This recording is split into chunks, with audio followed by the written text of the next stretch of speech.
National anthem in the books. We got some blue skies poking through. Good decision to get this one in on Friday because, again, Saturday and Sunday, I should say, both have a plethora of precipitation in the forecast. So hopefully we can figure out getting the next two in after today. But we got a good one on tap. Nikki Hunter getting the start in the circle once again for the Crimson. Joel, she has been so good, not just this season, but throughout her career. First of all, plethora of precipitation sounds like a great Harlan Coben novel. But yeah, no, Nikki Hunter's been awesome. It was obvious she was going to start. She started all 3 games of Harvard series last week, and she didn't get out of the second inning in one of those. But if you're going to turn to her at the beginning of every game, she's your comfort blanket. And then Harvard has an incredibly deep staff that is near the top of the league in ERA. Nikki Hunter along with Ryan Grace, Riley Flynn, the other two that really carry the torch among a number of Crimson in the rotation. Katie Ehrenbeid and Lyndon McCarl, Olivia Torres round out the total 6 for them. But what a staff they have. One of the best in the Ivy League, number 2 in ERA, as Nikki Hunter gets us started. First pitch right down the middle shows us that speed to start. Leading off for the Bulldogs, Gandolfo from the lefty spot.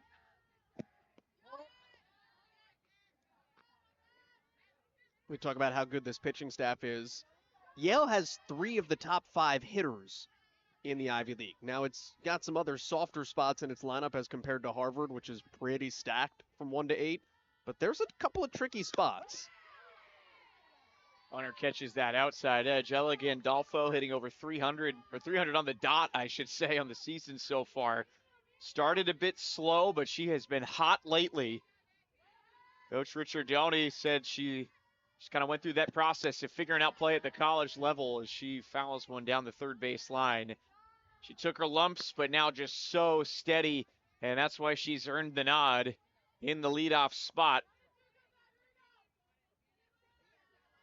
Down to the count 1-2 to Nikki Hunter to get things started, though.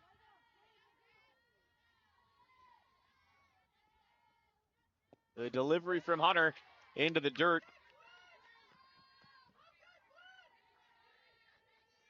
Yale coming off a game midweek on Wednesday against Fairfield. They just couldn't get the offense going. Weren't happy with the result. They were ready to come into tonight's game, try to bounce back against Harvard. 2-2. Another foul quickly down that third base line, trying for the slap out of the box in a hurry went Gandolfo.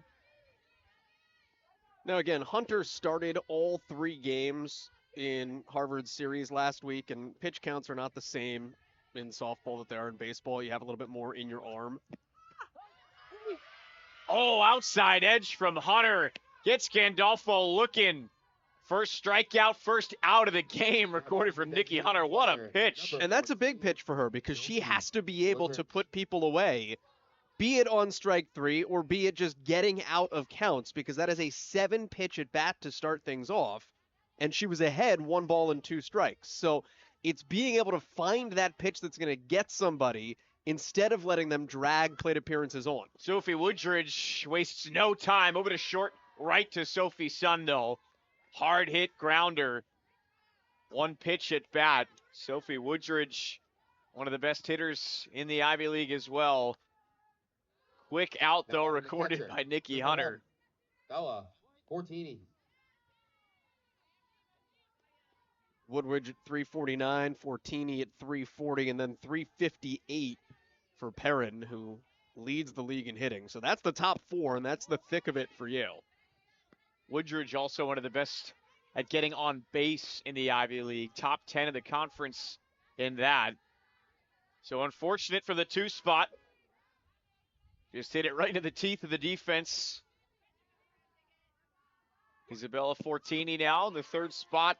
It's a Swiss Army knife in the field for this Yale team. At the plate, also having a terrific season as a sophomore. More of a contact hitter than anything else, but she can put it anywhere on the field, hitting 340 on the season. Hunter misses on the outside.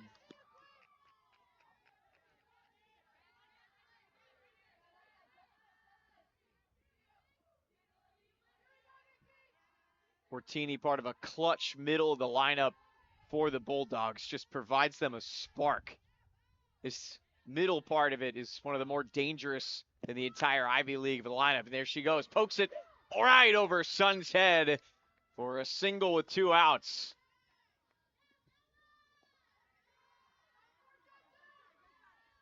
Pretty much the same direction that Sophie Woodridge sent it over there, but Fortini tries it in the sky, and perfectly done. Maybe about an inch more of vertical, and Sophie Sun would have gotten there. So it was hard to tell. It looked like Sun maybe stepped in first and then realized at the last second, which kept her just a little bit underneath of it. So Lauren Perrin to the plate. The best hitter in this Bulldogs lineup. 358 on the year. She's got 7 long balls to her name as well.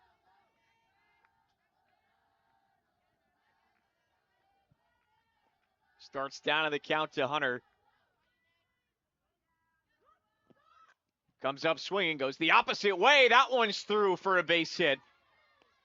Weinsheimer comes up from right to corral the runners just at second. So some 2-out hitting here for the Bulldogs. And that's a good piece of hitting by Perrin, because take a look at where she's standing in the box here, how deep and open that stance is. Hunter throws her on the outside piece of the plate, so she's got to reach and go get that, and then hits it where it's pitched. If you want to use that old cliche, she's not trying to yank something. It's there, she takes it, guides it the other way. I'll take the single, let's play softball, threaten here with 2 outs. Lauren Perrin, just such a great feel for her swing, knows when to make tweaks and in-game adjustments, take what the defense gives her, and as Joel said, does it right there, goes the opposite way, didn't need to do much, advances the runners.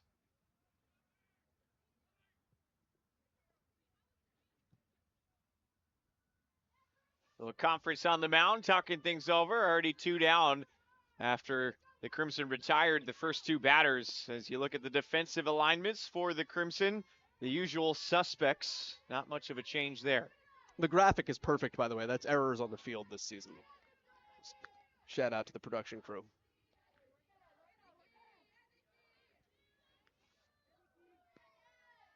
So first and second for the Bulldogs with 2 outs.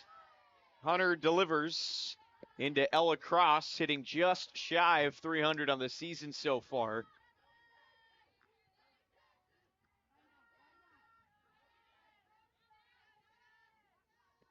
Cross, a first year from Texas, started off really hot, has cooled off a bit lately. She's really stayed the course. Was responsible for that walk-off win in the series finale against Columbia last weekend.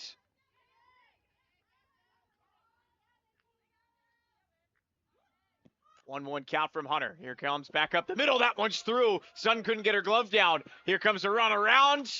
Throw in time. What a job by the Crimson defense. Salazar Stewart gets the tag. I believe we're going to get a challenge immediately from Laura Ricciardoni. She came out of the dugout in a hurry. I think she should. First of all, I think just Sun gets a little spooked here because of how close she is to the runner. That's a ball I think she normally gets to, even though it's a tough one to get to. But then this one looked like the run was coming in for Yale. And I think that should be a run. It's a pretty darn good block job by Salazar Stewart at the plate. And the slide is right into her shin guard, but you can clearly see she gets pushed back before ever applying a tag. The only thing I can think is maybe Fortini's left leg on the slide never contacted that front part of the plate she was coming into.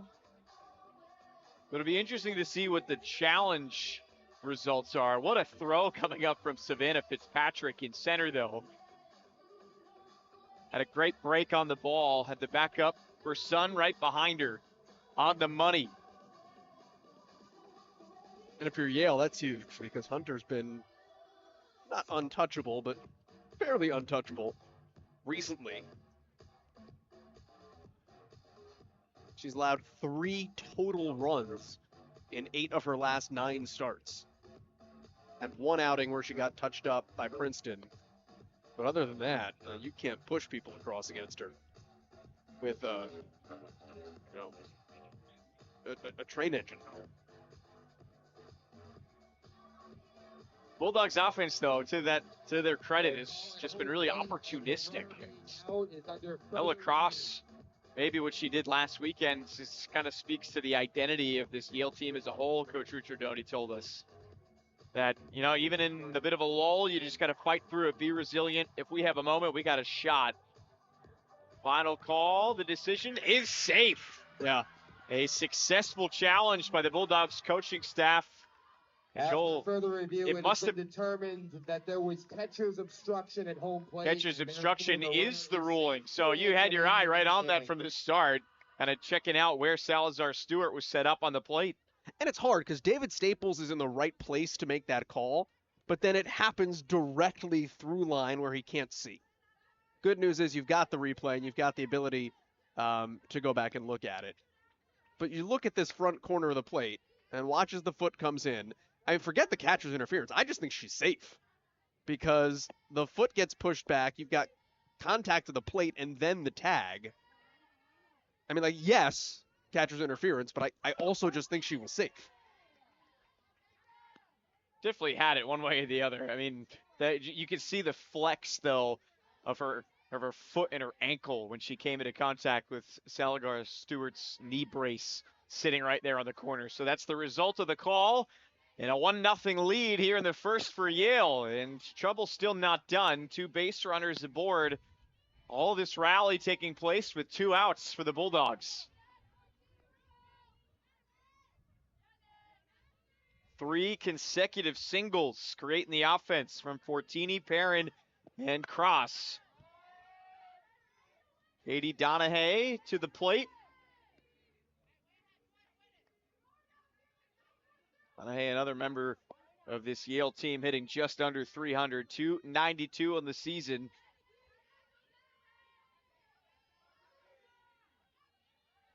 A 1-2 from Hunter. Missed just low. So just for those keeping track at home, by the way, the official language is if a catcher blocks the plate without possessing the ball and the runner is impeded, that's the obstruction call. The ball did get there after the slide came in. 2-2 from Hunter. Looking for that outside edge. Off just again. I still just think she was safe. Also, that ends well. Some good base running, regardless of how you slice it, from Isabella Fortini scoring that run. 3-2, full count. Swung on, tipped foul. Salazar Stewart just missed it. She comes up limping a little bit. Might have ricocheted off just above the padding.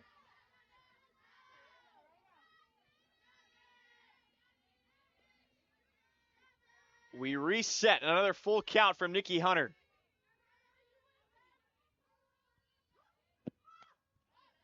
Swung on and popped up into right.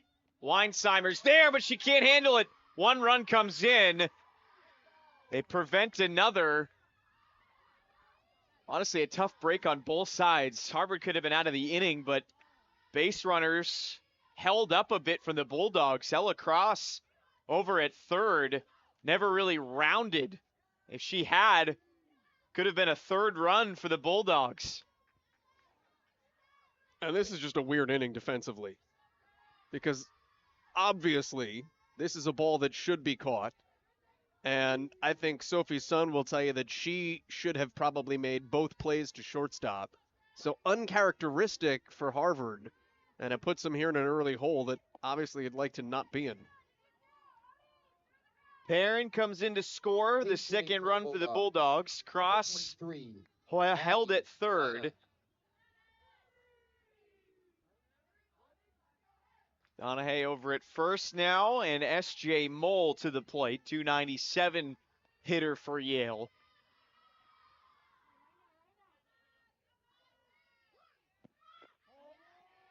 First pitch at the at-bat misses just low. The growth at the plate for S.J. Mole this year. The senior has just been fantastic. Was a career 200 hitter, but just shy of 300 on the season, has put in so much growth at the plate. Hunter deals right down the middle. Catches are looking.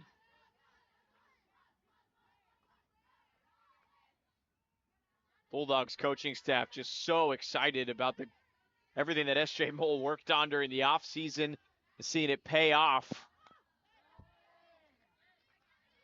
Fouls it off back towards behind home.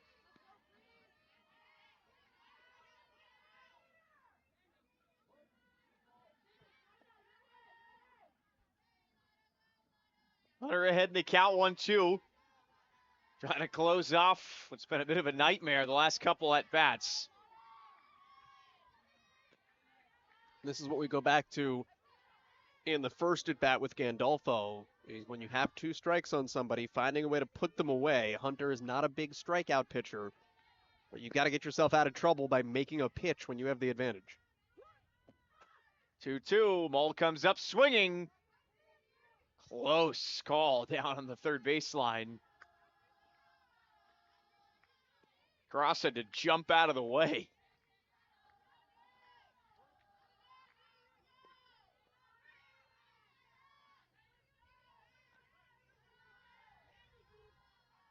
Wind also picking up here at Soldiers Field, starting to blow right to left. Hunter deals, misses on the outside. And now you get into a situation where you're 3-2 instead of 1-2. Takes some pressure off the batter, puts the pressure on you as a pitcher. Lest you're going to load the bases here at the bottom of the order.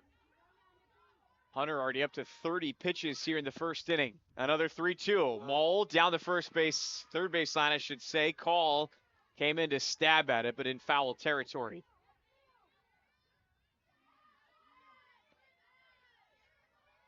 Came in with some heat that last pitch. Overall, the rotation this weekend against the Bulldogs, focusing on their off-speed pitches. They knew they needed it against this lineup. Let's see if that's where Hunter goes. 3-2. Once again, did she get it? No. Can't believe the call. She thought she had it.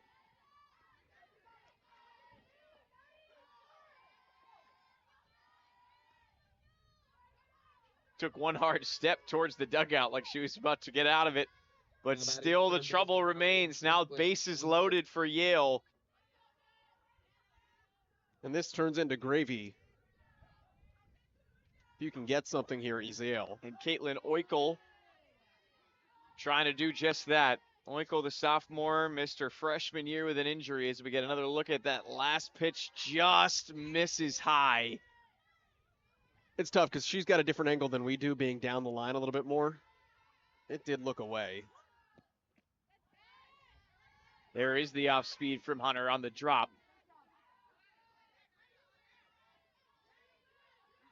Quickly out ahead. Again, we said the strength of Yale's order is the top 4. If you can pick up a run or 2 here from your 8 hitter who's only driven in 5 on the year, sitting pretty. Trying to catch that same spot as the 3-2. Last at bat, missed it just again. How big has Caitlin Oikel been since entering the lineup again after missing all of last year? An immediate starter once she was healthy. 1-2 count. This time on the outside. Can't find the corners.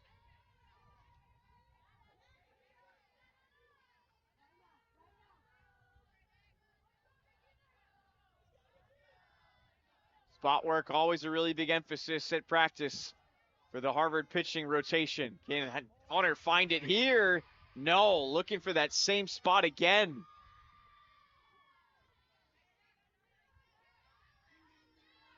Boy, the mind games on this. Runners are going to go. It's got to be good. You don't want to go down looking. Oikels fought the count full. It was 0-2. Comes up swinging, fouls it off. That's a good pitch. Such a tough break for Oikel getting hurt as a freshman. She was the number 33 recruit in the entire country coming out of high school. in Claremont, Florida, East Ridge High School. Healthy. Can she make a big play here? Comes up swinging again, goes the opposite way, and it's through. One runs in, they hold it at third, but another for the Bulldogs. Cross in to score, make it 3 in the first for Yale. And this is hard for Nicolette Hunter because she's struggling to find the corners. She's thrown a lot outside the strike zone. It's 3-2, bases loaded. You know it's going to be a strike. And Oikel goes up there aggressive those last two pitches. Gets one that she can handle. Able to produce for what's just her 6th run driven into the season. And Yale now with a 3-0 lead is feeling awfully good. So the 9 spot, Elena Oni, with Yale batting around the order here in the first. Oni at 189 on the season. Grounds it over towards second. Finley Payne's got it and finally brings the first to a close for the Crimson.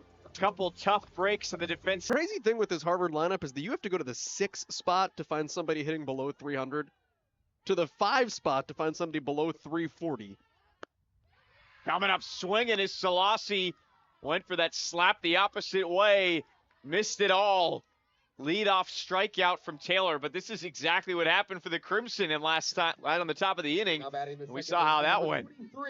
And you've also got a 280 hitter or better in every spot 1 through 8. So you get through this first challenge, and it's just like Groundhog Day all over again. You've got to pick your poison. The only problem is they're all poison. What a pitch, though, from Emma Taylor to get at least one out as she works her way through this dominant lineup for the Crimson. As Joel's been saying, brings up Finley Payne, just shy of 370 on the year.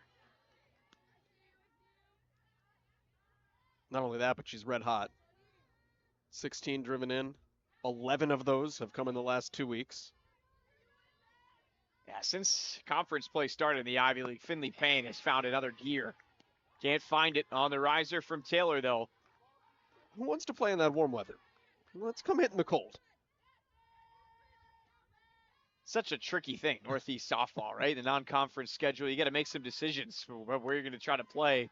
Payne comes up swinging. That one popped up foul. Tracking towards foul ground. What a catch made by Gandolfo. That wind you could see picking up right to left, tracked it the whole way. 2 down for the Bulldogs. I mean, I think the point that Coach made earlier this week that's legit is that Harvard's been playing in the bubble, right, for practice leading up to the beginning of the season and every day when it's not on the road. So you never really know how the ball is going to fly until you get out on the field. At home even, it's going to be a little bit different than it is on the road. And now to finally get out and hit full field and play full field, just feels like you're playing the game. Also looks a little bit different, too, and that was kind of the biggest thing for her, is really seeing those balls come in, tracking it a little bit different. Something that Sophie Sun trying to take advantage of here. Leading the charge, not just in the Harvard lineup, but in the Ivy League, too. And there's some feedback there, too. Like, you know, hey, I hit this ball really well, but when you're in the cage and you don't know where it goes, like, to see it and understand, hey, I'm feeling it. I'm in a groove. There is some reality to that. And it's nice when you get to get outside and play on a completely regular basis.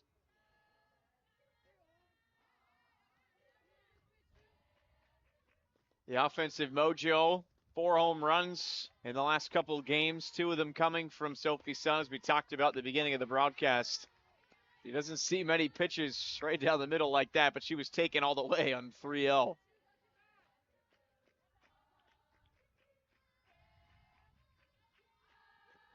Three-1. Sun comes up swinging right over to Mole at second, though. 3 up, 3 down for the Bulldogs, and 3 already on the board for a 3-zip lead through 1 here at Soldiers Field. That's the end of the first inning. In the bottom of the first, Harvard scored no runs on no hits, no errors, no runners.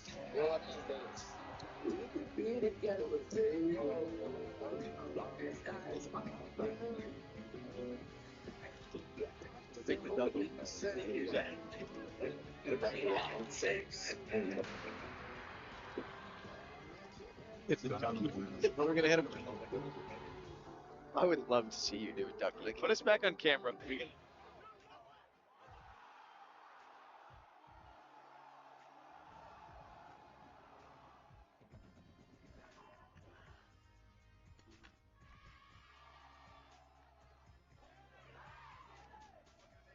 Back trip to the NCAA tournament. Touchdown, score! Up in the air, gone! With the first championship! Unbelievable!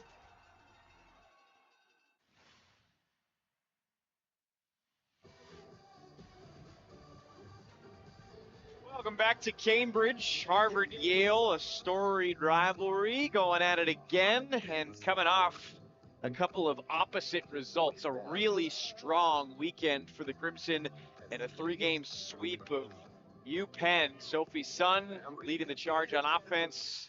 Those pair of home runs, and Nikki Hunter just kind of carrying on in what she's done really for most of the season. Yeah, 5 big booms for Nicolette Hunter last week. But she had a tough first inning because it was 5 little booms. And this might be a tough way to start the second. It's kind Infield of like single for Gandolfo. death by 1,000 paper cuts a little bit. She hasn't had anything horrible happen, but she's in trouble right again to start here in the top of the second, and that leads to the quick mound. Sophie Woodridge. Small, yeah, death by 1,000 cuts is right. It was small balling the Crimson to death in that first inning after retiring the first 2 batters. Nothing left the infield except for a little blooper from Isabella Fortini to start that whole rally. Everything else was on the ground from the Bulldogs that created that run. Yale didn't have much offense earlier in the week when they were taking on Fairfield, but they found some early on. Mentioned earlier how Coach Richard Doney just was not happy with the approach they had, especially on the offensive side. Much different to start here in this series against the Crimson. Yeah, those midweek games were always hard. You know, you're in your rhythm of playing in conference, and they take on such a different meeting when you've got those conference weekends, and then you throw in that, short little trip or your day of hopping on the bus and going over to play Fairfield, and, Fairfield's a good enough team that they can bite you. So, yeah, you run into a little bit of a buzzsaw in the middle of the week, but to see the first inning that Yale had today, quick bounce back, it's exactly where they want to be. The Stags and the Bulldogs close. Not a fair fight in real life. No, not at all. I wouldn't want to see that one, but pretty close proximity-wise, so they play each other a couple times every single year, and the coaching staff just says it's always tough when they got to go play against Fairfield, especially those midweek games. Just bad softball, though, is how they felt they played. And again, we're ready for this kind of clean slate to go up against Harvard, who they swept last year, stunned the Crimson. Sophie Woodridge inside, caught her on the elbow. So first 2 batters aboard here to start the second. An infield single and a walk as the Bulldogs with first and second.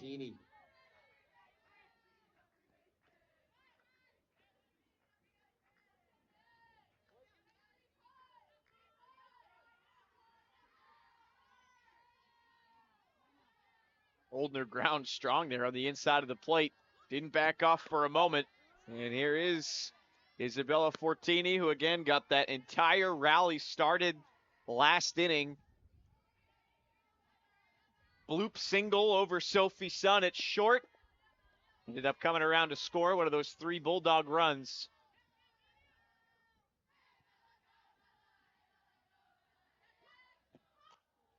This one also kept in the infield. Over to Payne at second. Handles it to first, but the runners advance. So now second and third with just 1 out. An unlucky break because you almost had 2 there. Payne was almost in the exact right place at the right time to just make a quick tag and throw. But the way that things have gone, let's get 1. Aaron. Infield does come in here a little bit, so it'll be a quick reflex if the thing's on the ground. Tough batter to come in on, though, with Lauren Perrin, which gets away from Hunter. Runner's hold, though. Gandolfo took a couple hard steps, but remained over at third.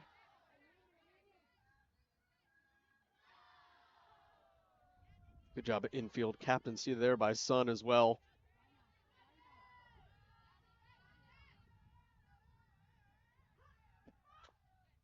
Another one chopped right in the middle. Hunter just decides to keep it. The runners got caught up. Gandolfo was waiting at third. Again, took a couple hard steps to throw off Hunter in the circle. Woodridge had made it all the way from second over to third. She had to trot all the way back, but Salazar Stewart thought better of trying to throw it down and allowed her to get back safe. This is an interesting play, right? Because you get no outs. So it's almost like you want to look her off and make the throw to first, right? Like you've got enough time to pause the runner and then still go get the out. Making the throw home, now you've got the bases loaded. You still don't allow any runs. You do set up a force everywhere. So like there is some benefit to that. But I think there was a chance for Hunter to get an out there and put herself in a better spot. A fantastic job of base running by the first year in Gandolfo, forcing Hunter to throw that home. And it results in somewhat of a fielder's choice, and with Perrin getting down to first. Like the other thing is it's 3-0. It's not like it's 3-2 in the seventh. So Lacrosse sends it out to left, tracking foul, and it'll go that way. Like, how do you weigh at this point in the game getting the out versus surrendering the run? To go down 4-0, but have 2 outs versus 3-0, bases are loaded with only 1 out. Like, the chances that something goes wrong here, playing the math, and you give up more, I actually would rather be in the 2-out spot. Hunter deals. Another one fouled off.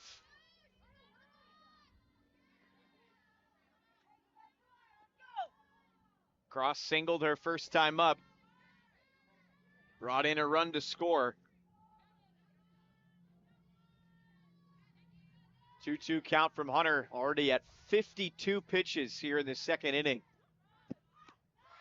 Swing and a miss. Second strikeout for Hunter. Couldn't have come in a better spot. Beautiful job on the riser. Now batting the center fielder, number 3, Katie. This is what we've talked about, being able to put somebody away. And Hunter has tried to live on that outside corner to both sides of the plate, lefties and righties today.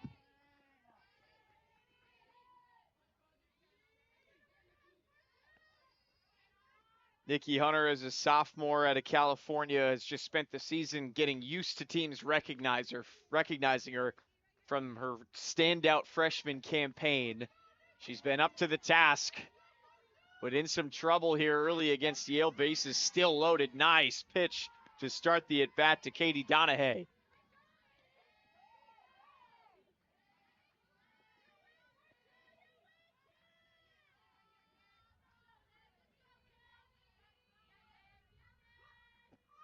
Hunter delivers. Donahue comes up swinging. Blooped over to short. It won't get out of the infield, and Sun collects it to bring the trouble to a close.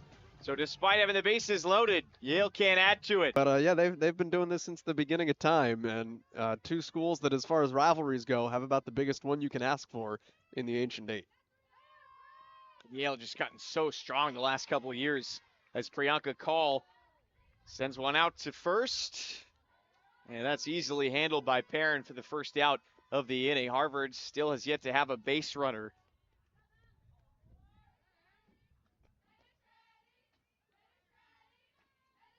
Four straight retired to get things started for Emma Taylor. As Alexa Muller launches a strike come fast for the first pitch of her at bat, hitting over 340 on the season.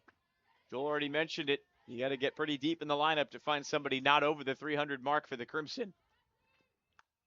Comes up swinging, that one high in the air, tracking back, and that's over everyone's head. One bounced off the wall, and Muller easily into second. Yeah, fire up the bench. just kept on going. Now batting the first. Oh, good Dougie, too. You were just There we saying go, you didn't yeah. hit the Dougie in the broadcast. Yeah, hit him with it. I mean, it was silly to think that 3 runs was going to be all you were going to see in this game. You knew Harvard was going to have some kind of answer and hasn't scored a run yet, but obviously puts itself in a great spot here. And it goes to the bottom half of the order, Jess, like you alluded to. There is no soft underbelly here. You got 300 hitters still. Pitch in the dirt, though. Oh, Muller took off. Didn't seem like the best decision. Fortini was all over it, but somehow snuck in on the slide. And Woodridge was asking if they might want to challenge this. She was staring into the dugout. Great job on the block from Fortini. The throw beats her. From that angle, I think she just missed the tag. No challenge. I mean, like that's like you got to make the Javi Baez play there. Like you got to put the glove in front of the base. But you're right, Joel. Woodridge had the glove right there. Somehow, Muller was able to sneak her leg under the tag. The Bulldogs coaching staff had maybe the best view of anybody outside of Jenny Roan because their dugout is right there. I mean, this is the only angle we have. Yeah, it's almost like she swipes back and bounces her glove off the ground. Taylor comes right back, though, and gets a swinging strikeout from Maya Douglas. And it's that skip that Muller's able to slide in on. Now batting the catcher. Number 2. With It's a game of inches. Salazar.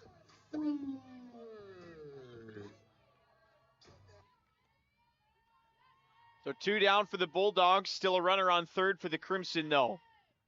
And Quinn Salazar-Stewart swings at the first pitch. That's into the gap. Brings in a run. Salazar-Stewart heading for second. She's in standing. An RBI double for the first year.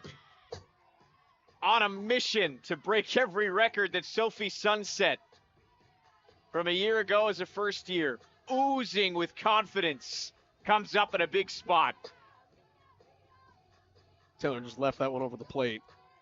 Now batting the Pretty solid contact on the pair of doubles here in the second inning. And it's hard to believe because of how much softball we've seen, but this is still the first time through the order. Another first pitch swinging. Oh, what a grab by Woodridge at third. The liner from Fitzpatrick trying to find the hole in the defense. And Woodridge, after Joel just mentioned, barely missed the tag. More on a better slide than anything else, but a fantastic diving play. Outstretches with the left. And that brings the second to a close. We got some good softball at Soldiers Field. Harvard scored 1 run on 2 hits.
Well, a great piece to the series history now every single year between Harvard and Yale is that Laura Ricciardoni leading the Bulldogs program after playing for the Crimson. 4-time All-Ivy League selection, 2-time captain as a pitcher.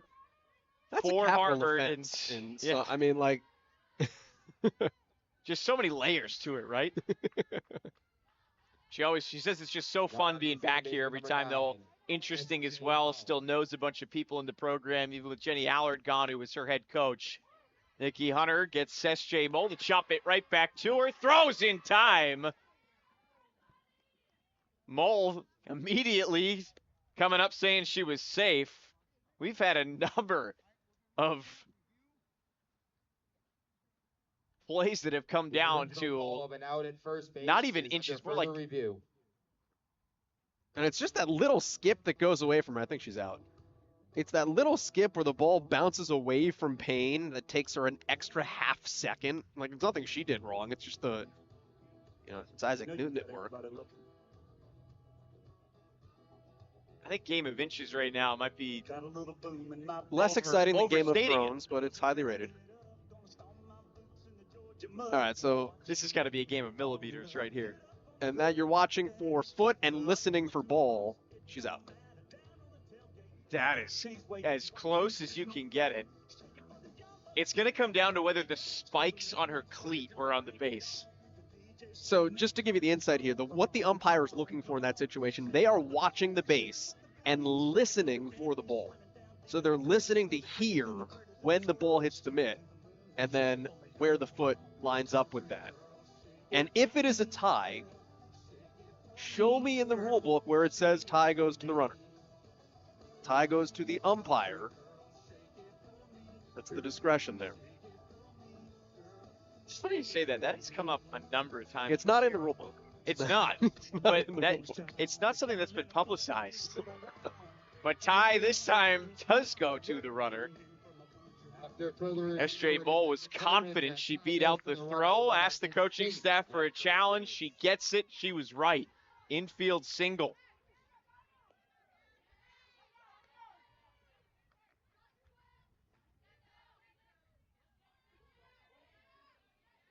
So the leadoff aboard for the second straight inning. Showing bunt is Oikel. They get it down. Advances Mull over to second. The third baseman, number 8. Successful on the play, getting it done. Douglas held on at first. So one down, but And now batting scoring the shortstop, position now for the number Bulldogs. 7, Elena Back to the small ball.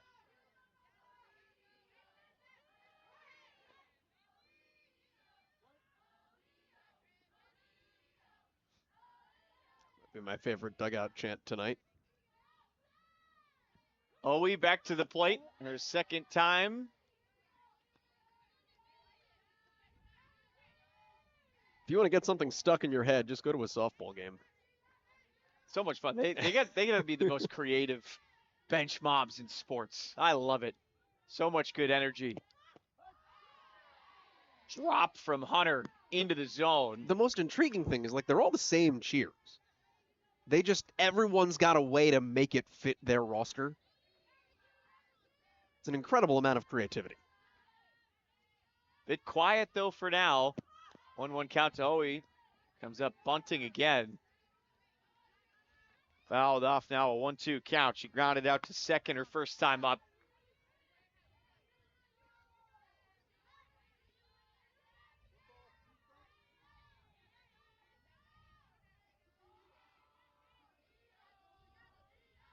One-two count. Mull watching from second.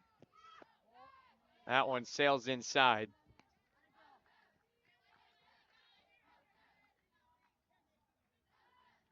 Owie from Fairfield, Connecticut.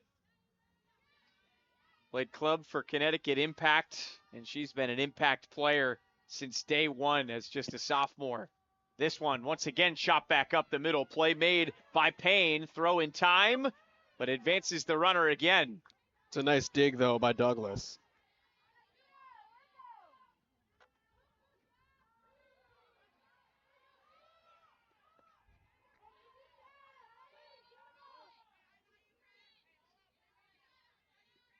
Now batting the left fielder, number 6, Ella Gandolfo.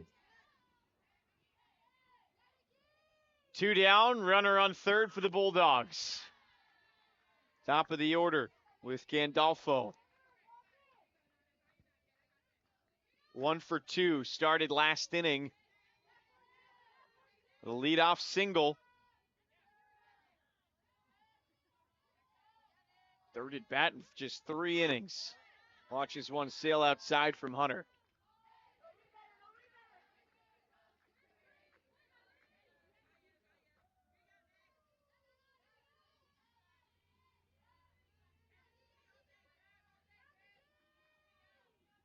Hunter once again. Sails it low. Gandolfo, since the start of the season, again, just finding her rhythm at the plate. And lately, what has really started clicking for her, just taking what the defense gives her, especially with that slap from the leadoff spot as a lefty. Shows bunt, pulls it back, watches it low on the outside, draws a walk.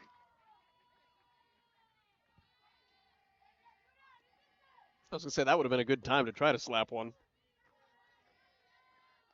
You got to make the defense choose there. Now batting the designated player, number 14.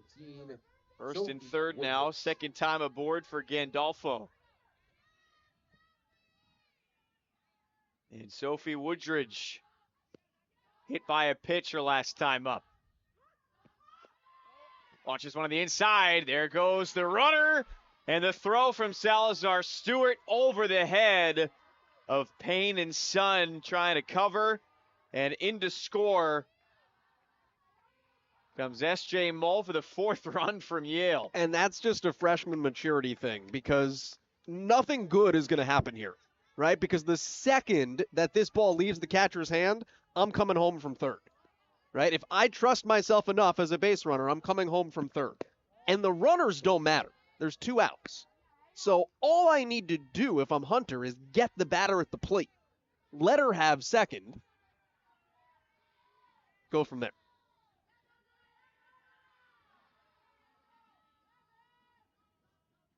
Now runner on second with 2 down, but Yale got one across, so the score 4-1.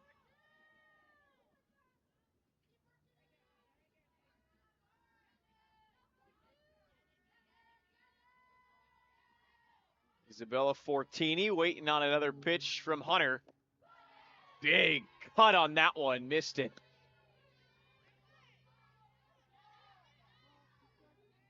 Fortini singled back in the first, grounded out to second last inning. 2-2 count. Fouled off of her left leg, it looks like, just completely cut that strap off. And that is why you wear the shin guards.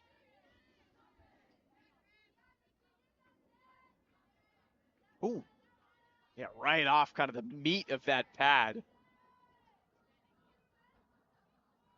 Back to the 2-2. Comes up swinging again, fights it off on the inside. Looks where somebody says, back in my day, rub some dirt on it.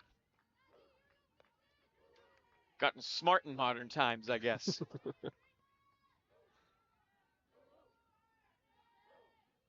Evo Shield found a niche. Fortini trying to add to this Yale lead. Another 2-2 from Hunter. Comes up swinging again, fights it off over to third. Call there, makes the play, and another terrific glove on the throw from Douglas. Finally brings the inning to an end. Stop for the Bulldogs. Add another. The lead back to For a run and you have 2 doubles through 8 batters. You're fine. Like, go hit. Don't worry about what the scoreboard is right now. You just got to do what you're doing and figure that over the long haul here, law of averages, you'll put yourself back in this game. Elena Weinsheimer, their first trip to the plate, showed bunt. In there for a strike on her first pitch. First year out of New Jersey. All state the last couple of years. Playing out in right this afternoon. The great state of New Jersey. It's south of here. As most things are. 1-1 count from Taylor, shows bunt again. Perfectly done down the third baseline. Does she have the wheels? Almost a better play. Woodridge hustling in from third. 2 fantastic plays. The last few innings from her. Watch this jump. She gets on it from third. Immediately in there the second she saw Weinsheimer come around on it, and it's done. Now batting the left fielder, number It does take a certain type of insanity to play third base in softball. I'll tell you what, Woodridge, the last couple of plays, there is a blind trust when you just come in on a ball like that. And I know it's a bunt, But the one that ended the last inning wasn't. It's good leather. Back at the top of the order for the Crimson. Selassie struck out her first time to the plate back in the first.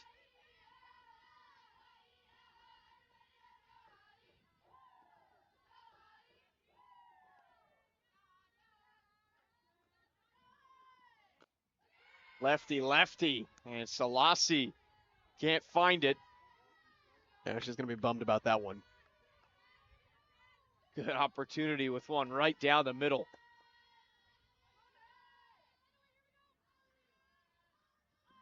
One, two. Another swing and a miss. And Taylor confidently dismisses the strikeout. She is all business in the circle. She's a fiery competitor, but never lets her emotions get the better of her ever. She always has them in check, and it really helps stabilize the presence of the entire defense. Brings Finley Payne back to the plate with 2 down here for the Crimson. And those were 2 big outs because as a lefty, that was a trio of consecutive lefties to end the second and start the third. Dispatching of those. Payne lifts one out towards left. Tracking over is Gandolfo. And the dugout prevented us from seeing it. Yale still out on the field. Tell you what, though, it was a great play.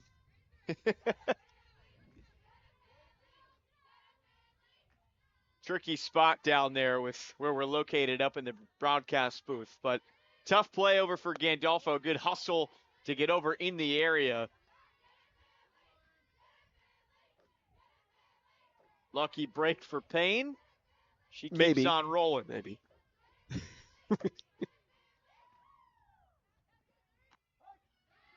Catches the outside edge.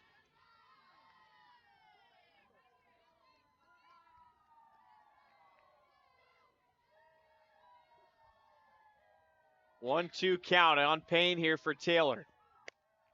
She comes up swinging, tries to get it past short. Oh, he's there. Throw gets away at first. Payne will hold, so she's aboard. We'll have to see if they give that a thumbs up or a thumbs down. I think she's probably out. But that's a tough play going back into the hole. That's probably an E6. Now batting the shortstop, number 18.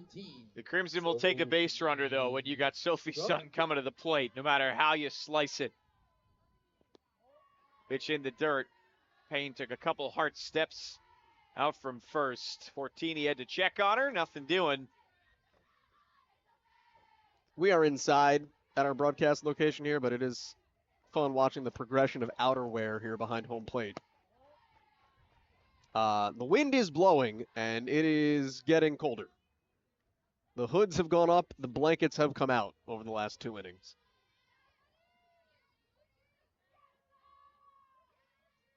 Still no official ruling yet on whether or not it was an error or an infield single. And there's one MIT student that's lost.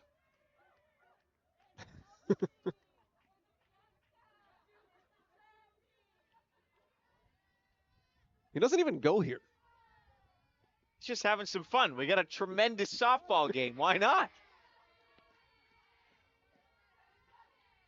And hey, you know, the engineers for MIT, we got a bunch of engineers on this Harvard team. Yeah. Some really cool storylines about mechanical engineering labs that a bunch of these athletes have had to go through and what they've been able to build. You know what? Maybe we'll check it out right now as we get a foul from Sophie Sutton. Right now, Haley Nooner, a first year from Missouri, is building a robot as part of one of her engineering labs. As one does in their first year of college. Exactly. Yeah. Really cool story from the Harvard Athletic Department coming out on that in a couple weeks. Another pitch in the dirt.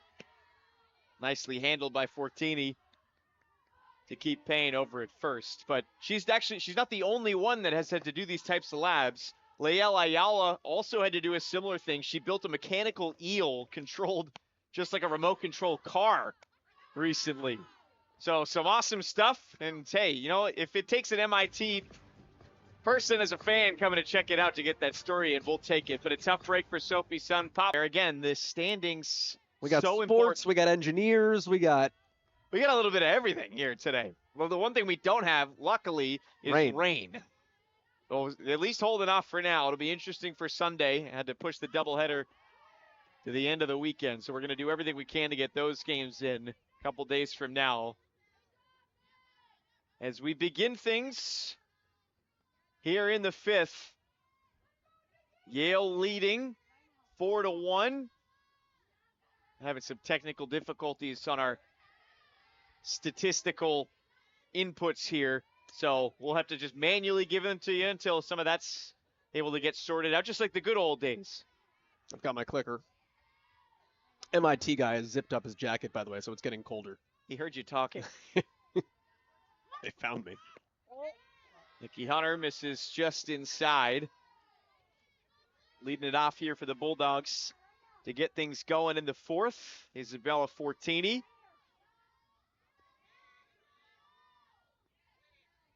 Single back in the first, grounded out to second. Her last time to the plate. Hunter catches upstairs. 2-2 the count.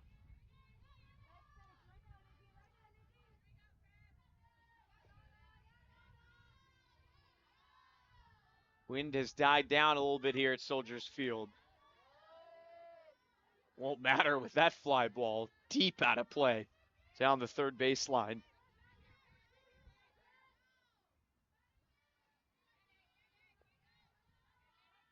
Looks like Douglas has the hand warmer out too, over at first base. Getting chilly. Another one fouled off to about the same spot. It was 75 last week. Just can't make up its mind. Like Mother Nature loves to put us through the ringer in New England. It's like Mother Nature's playing Powerball. 42, 73. Whether you're in New Haven or Cambridge, though, you've had to deal with it all season long. Fortini once again. A third foul down there deep into left field. Selassie trying to find it.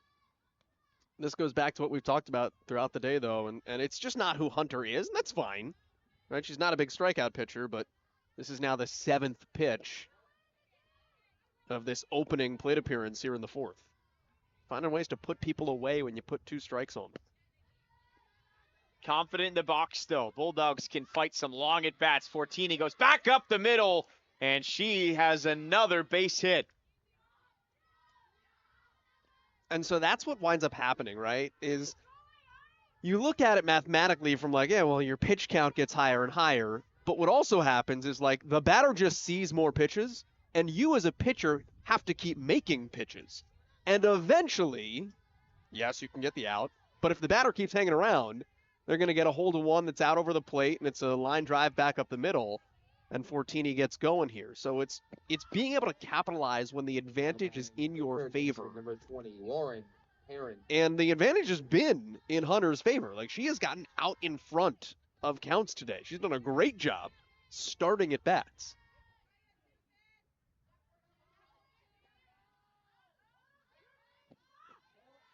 Lauren Perrin now backing that up. 2-0 to start. Perrin, another one of those singles back in the first that came around to score, and then reached out a fielder's choice with the Crimson trying to hold a runner at third. Chopped it back up the middle.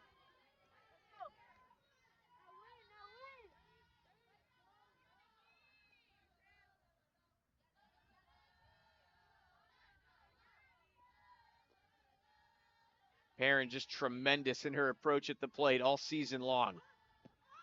Hunter looking to catch that inside edge once again, can't get it.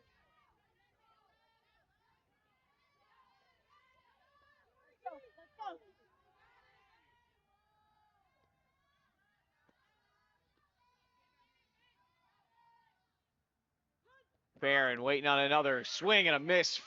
Nice pitch going the opposite way from Hunter. I don't know if I'm swinging at that. I might have taken there. Press my luck. Otherwise, I'm getting another.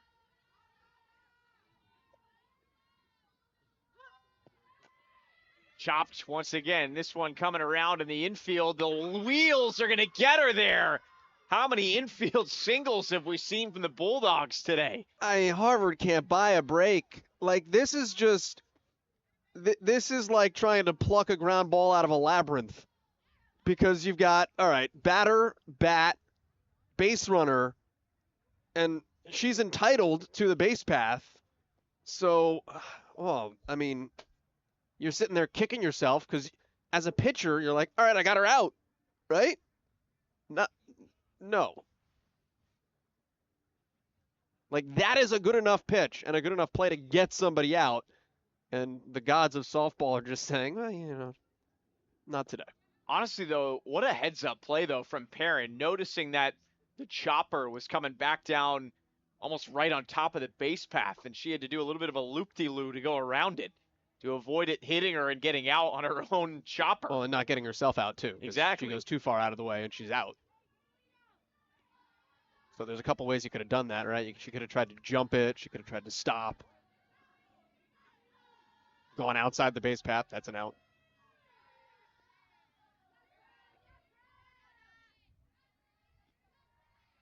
So first two aboard for the Bulldogs. Now batting the right fielder, number 11, Ella Cross.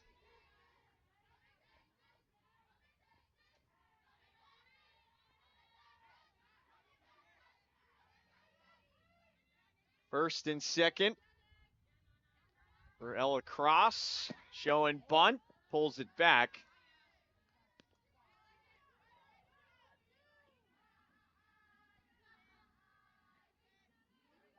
And I believe we have our stats back, so you don't have to listen to me and Joel giving you all these updates.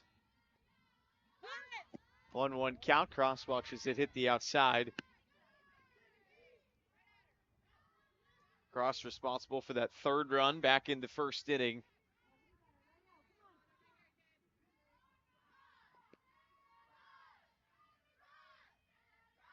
She wants her to put this down the third base line. Comes up swinging back up the middle. Trying to reach for second was Payne, but couldn't get there with her right foot. And she was strapped for time because Cross was wheeling down towards first. Part of me almost thinks, like, just get the out at second, right?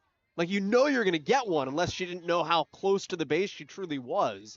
And the force still would have been on. Batting the center fielder, number 3, Katie Oh. Donahue. You'll take the out, though.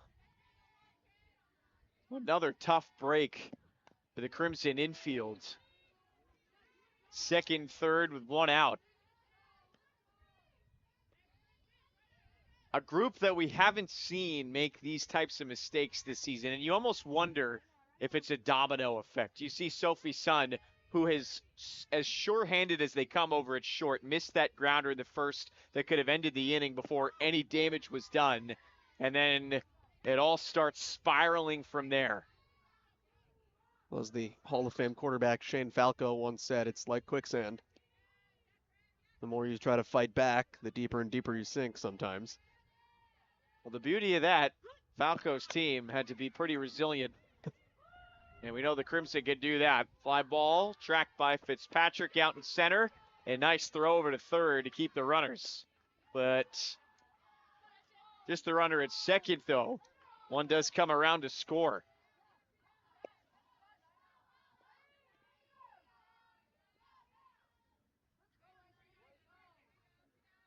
Nicely done by Fortini, holding up for just enough time. And she crosses the plate. Her second time touching all four bases today. 5-1 lead now for Yale. Sacrifice fly from Cross. I mean, and again, like, Harvard's only sent 12 people to the plate. So that offense has to be sitting there saying, like, all right, we're going to get ours still. We have 4 innings still to hit. They're only down by 4. I mean, how many did they score on Cornell? 30 runs. in 3 games. They definitely got the offense going. And they can in a hurry. But Yale's got it going right now. And a quick correction, I said it was Cross. It was actually Katie Donahue that sent that sack fly out. So she gets the run across. Still a runner in scoring position with 2 down. S.J. Mole over towards short, and another tough grounder. Can't be handled. A diving attempt from Sophie Sun, just couldn't quite get there. And the infield playing tighter than normal, and that's probably going to be a hit. But one that if you asked Sun, she would say 10 times out of 10, I should probably make that play. And that's that quicksand, right? You start thinking about it. 2 runs on a couple of hits, but it's her defensive prowess that has been unbelievable this season for the Bulldogs. She has played 6 different positions. You can see him on your screen right there.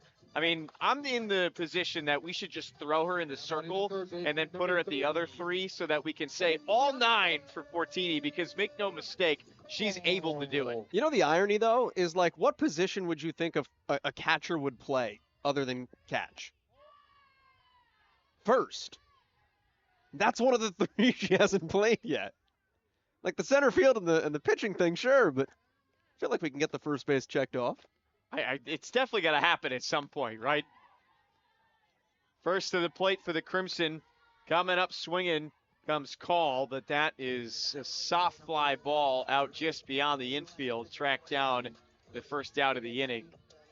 You do see a lot of middle infielders, though, that also do catching. Now batting the designated player, number 22, Alexa. The leader of the defense, is what Coach Richard Doney said.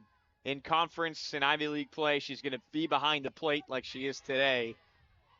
But just so much growth as a sophomore to be able to step into a leadership role, and they use her everywhere. So versatile, so athletic, and helping guide Emma Taylor through a gem right now.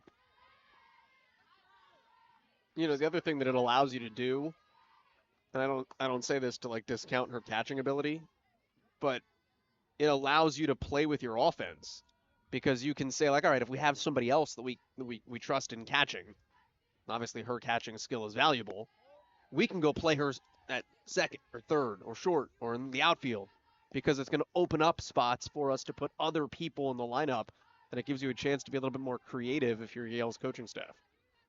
Emma Taylor heading the count to Alexa Muller. Grounded out to first. Her first time to the plate back in the second. I don't know if you just saw her shake off that. She slipped outside to catch that and immediately shook her head no. Like, knew immediately that wasn't what that one was supposed to be. She's locked in. Trying to find a edge on the inside, just missed. That area of the strike zone has been a bit of a gray area for pitchers on both sides today. Everybody's searching for it. Full count. Muller comes up swinging, goes the opposite way. Nicely done by Gandolfo. Read it perfectly, got a great jump. Got the wheels rolling. Now batting the first base. Second out of the inning recorded for the Bulldogs. That's how it goes sometimes.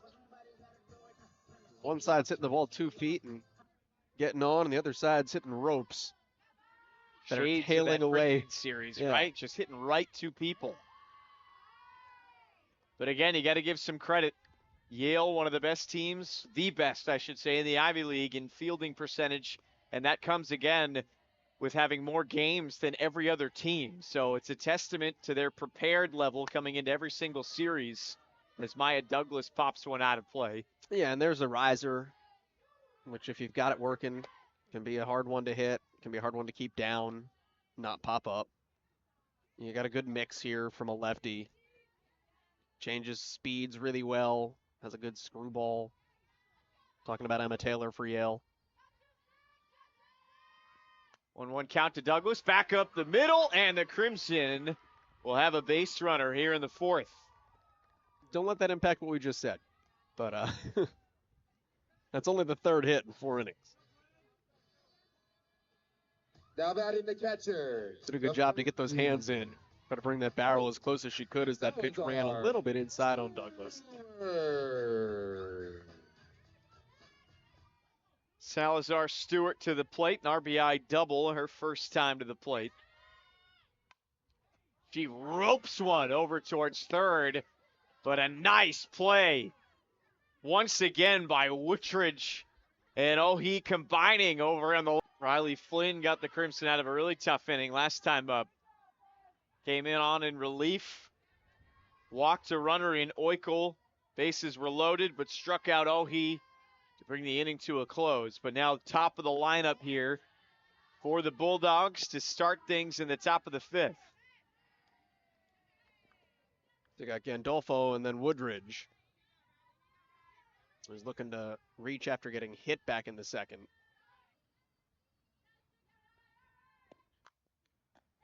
Back up the middle, nicely done with the glove by Flynn.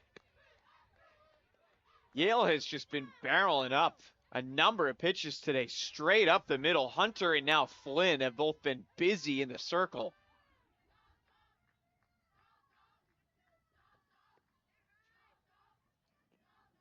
Finally, Handles it with ease, infield though. little knocks goes the way of Harvard, but now you get another look at Woodridge. Quick side note on the third baseman.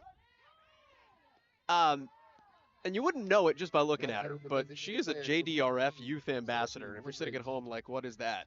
Juvenile Diabetes Research Foundation takes a quick Google search to find pictures of Sophie Woodridge with Dexcom on her arm.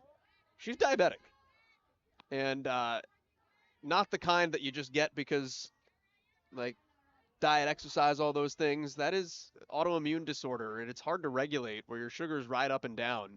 And they can drop on you in a heartbeat during especially physical competition. So she's someone that has to monitor what her blood sugar is during games, during practices, at all times. And you can wind up in these situations where, like, you start to feel hot, uncomfortable, drowsy, dreary. You're trying to play Division I softball. It's impressive to be able to execute, and it's possible. And it's a really good example for other people out there when you play at this level. Jay Cutler in the NFL dealt with it publicly. Perfect ambassador for the Bulldogs program. But watches a better pitch from Flynn catch a corner on her. Flynn giving some juice to this Crimson defense since entering the game last inning. Number 1, Ella Fortini. Yeah, I was finally finding that outside corner. Hunter was looking for a bunch in her first couple innings.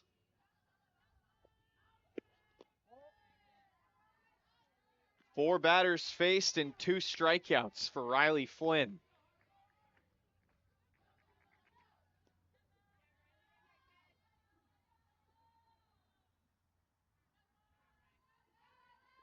Two-out hitting's been a strength for the Bulldogs this afternoon, though, especially near the top of the lineup. And guess who started the rally back in the first? You guessed it, Isabella Fortini. 4th trip to the plate already.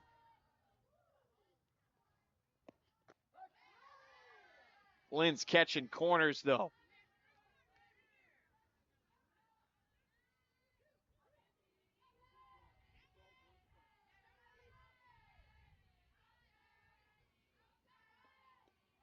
Two one count from Flynn. Misses on the outside.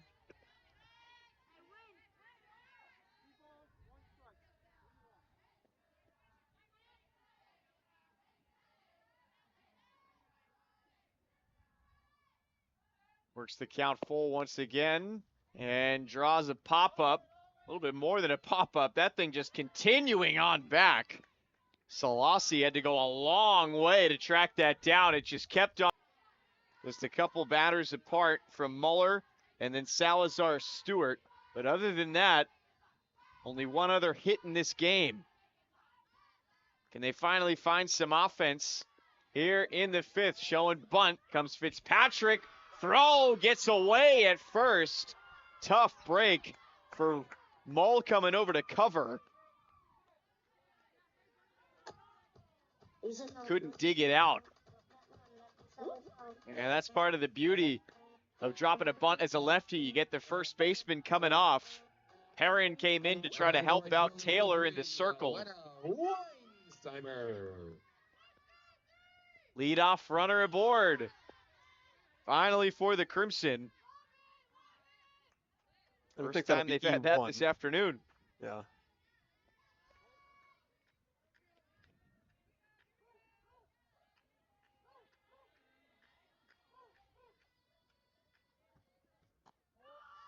It will officially go down as a single for Fitzpatrick. So, counts as a hit. Maybe just because it was a bang-bang play. Could have gone either way, even if the ball hadn't been dropped over there at first. Big swing and a miss, though. Nice heater coming in from Taylor.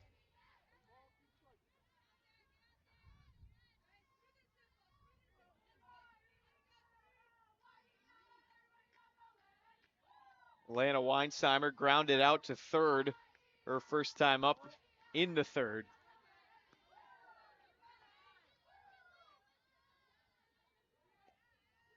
We got a doubleheader coming up on Sunday to close this. It's cliche to say it's hard to sweep one because it happens. Weinsheimer goes back up the middle, and that's through. 2 straight singles to start it off here at the 5th. And it happens all the time. You don't want to set yourself up to have to sweep, though, in order to win the series. And this is critical because both these teams have Brown and Dartmouth left. Harvard still has Cornell as well. But they're facing the same competition down the stretch. So what you do in this series against each other is going to be pivotal to where you land in the conference standings. Both teams have already faced the toughest teams they're going to see. Immediately, first pitch, Selassie lays it down. That one in time, though. So another lefty bunt handled this time by the Bulldogs. But now it'll be 2nd and 3rd with 1 out.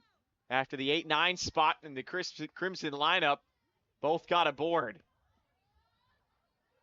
No question from Taylor. Didn't put that one low at all. Easily handled by Mull. And with that, it brings Emma Taylor's day to a close. Small leash. Or Richardoni going to the bullpen. Solid chance for the Crimson coming up after this. Credit through her first-year campaign from Atlanta, Georgia. She's done a little bit of everything for this Bulldogs team. Also plays the field and hits. Coach Richardoni said she just loves kids that can do it all. Provides some versatile depth, not only at the plate, but in the circle. And that's who Yale calls on here. Try to end some trouble. And how important is this game, right? We talked about what it means that Taylor gets pulled this early, right? This is someone who leads the Ivy League in innings. She's thrown 59 pitches, hasn't walked anybody, has allowed 1 run in 4 1/3. And her most recent starts are 106, 97, 81, 75, and 142 pitches. So the first sign of trouble to the pen. And going against the top of this Crimson order, essentially, Finley Payne to the plate in the 2 spot. 0 for on the day, though. She did reach base her last time up, put the ball in play. An error from the infield allowed her to get aboard. Time for the off speed, but misses high is Westmoreland, and she'll load the bases. Well, this is not what you want. So the bases are now loaded for the best hitter in the league. And you are out of the bullpen if you're Westmoreland. Now batting the shortstop, number 18. Having Sophie thrown 4 pitches. And if I'm Sophie's son, you got 2 mindsets here, right? I'm either taking because she just threw 4 balls, or I'm waiting for one right down the middle of the plate. Good ladder. start to your philosophy. Yeah. I mean, but here's the thing: is like Sun is going to be sitting dead red because that's now 5 straight balls and the bases are loaded, and Westmoreland's just got to get one over. 405 this season. After a couple trips to the plate earlier have come up empty. And after 4 straight balls now thrown by Westmoreland, a conference among the infielders. But the dangerous thing on top of it for Sophie Sun, with all of the accolades that she has and everybody knowing that she's a good hitter, also on a hot streak as we talked about at the beginning. We showed you her stats from the Penn series a weekend ago. She's seeing the ball as well as she has since she's entered the college level the last couple times out. I'm taking here. You're a wizard, Joel. Well, it was also a ball, but yeah. 3-0 count now, and you got to go to her. Are you taking here? Or are you Fernando Tatising this? We find out the 3-0, and that's inside. Westmoreland walks in the second Crimson run of the game. Fitzpatrick crosses the plate to score.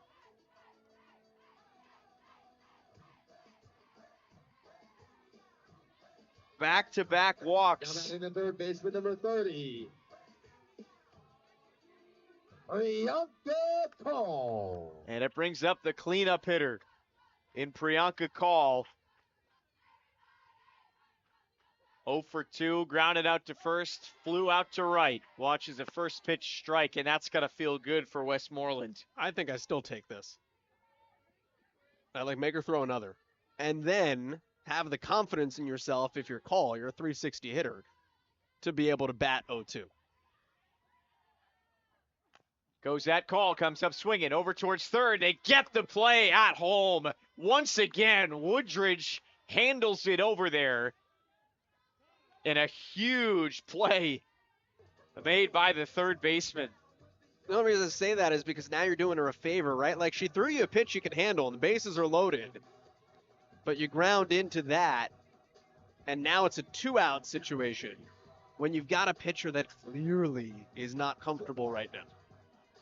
And if she gets out of this, all of a sudden she becomes very comfortable. Sophie Woodridge is actually listed as an outfielder on Yale's roster. They've had to play a little bit of shuffling this season as Westmoreland misses high. First game of the year, Libby Peoples, one of the best players flat out in the Ivy League, went down with an injury. She's out for the season. It was a huge blow for the team. Coach Ricciardoni just said they've been figuring out ways to adapt ever since, and some of that moving some pieces around as Westmoreland catches the outside edge. And that's one of the reasons that we talked about earlier with Isabella Fortini playing so many different roles. And Katie Donahue, the only player that comprised her role in the same spot this year in center of anywhere else in the rest of the lineup. Everybody else playing different positions because of that shuffling they had to do. Woodridge coming in, we can see how much of an impact she can make on the infield. But that has been the biggest strength of this Yale team, is the way that they've been able to use their versatility, move everything around, and they've been able to keep on clicking the best defensive efficiency in the league, even without their best player.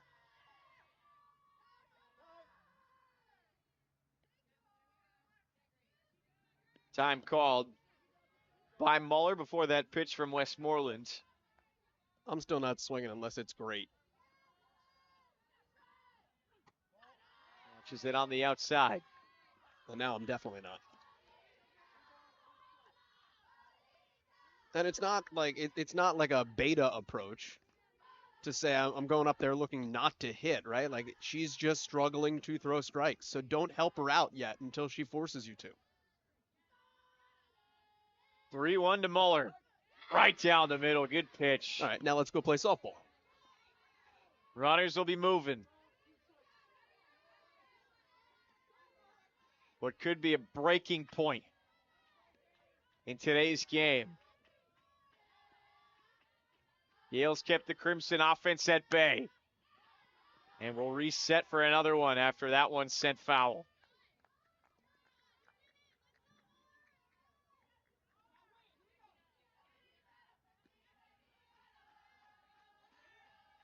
The big emphasis for the Crimson, making in-game adjustments. They have been so good in the third game of series since conference play began.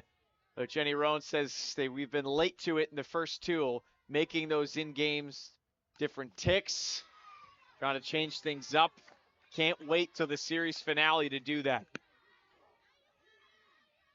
Here, the third time through the lineup, they finally be able to get that done.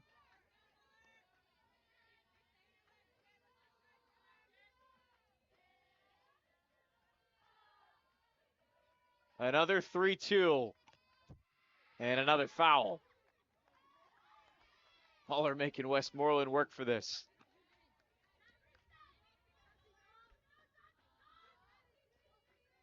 Well, we said Harvard had to be confident it was going to have its chances.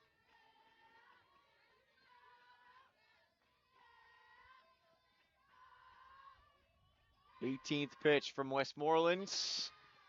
And another foul. His pitching rotation for the Bulldogs, 7 total. More than most in the country. Won't see Meredith Henderson, who's out with an injury. So realistically, 6 deep, still more than most. They've been thrown into some messy situations, but they're ready to attack, and Westmoreland needs that here.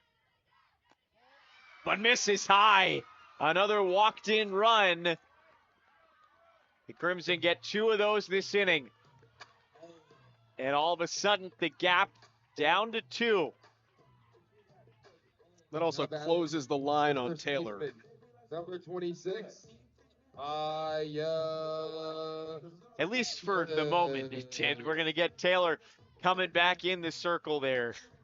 Westmoreland comes in. She does record an out, but a pair of costly walks bring in 2 runs for the Crimson. And now Taylor will try to get them. Because that's really good first base work, right? Like, whether or not you get the out, you made the play, and that's all you can ask for out of your first baseman.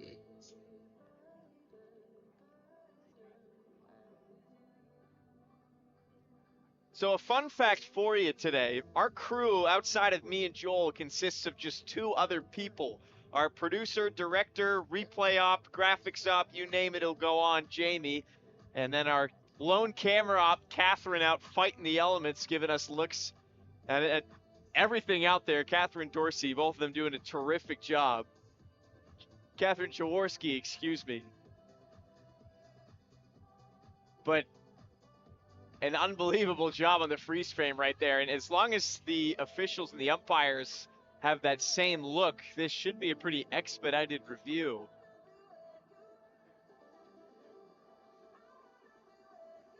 Here I was thinking that we had one person running multiple cameras. We honestly should just give her credit for that. Oh.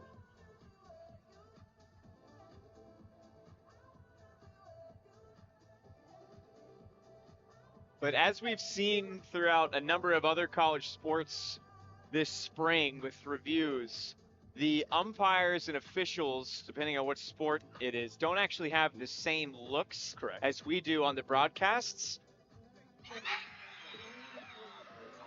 Official look comes in, and it was ruled safe. They get it right. You got to look at Catherine out there. The field is reversed. Maya Douglas is indeed. So Maya Douglas safe at first. Another run across for the Crimson on an infield single.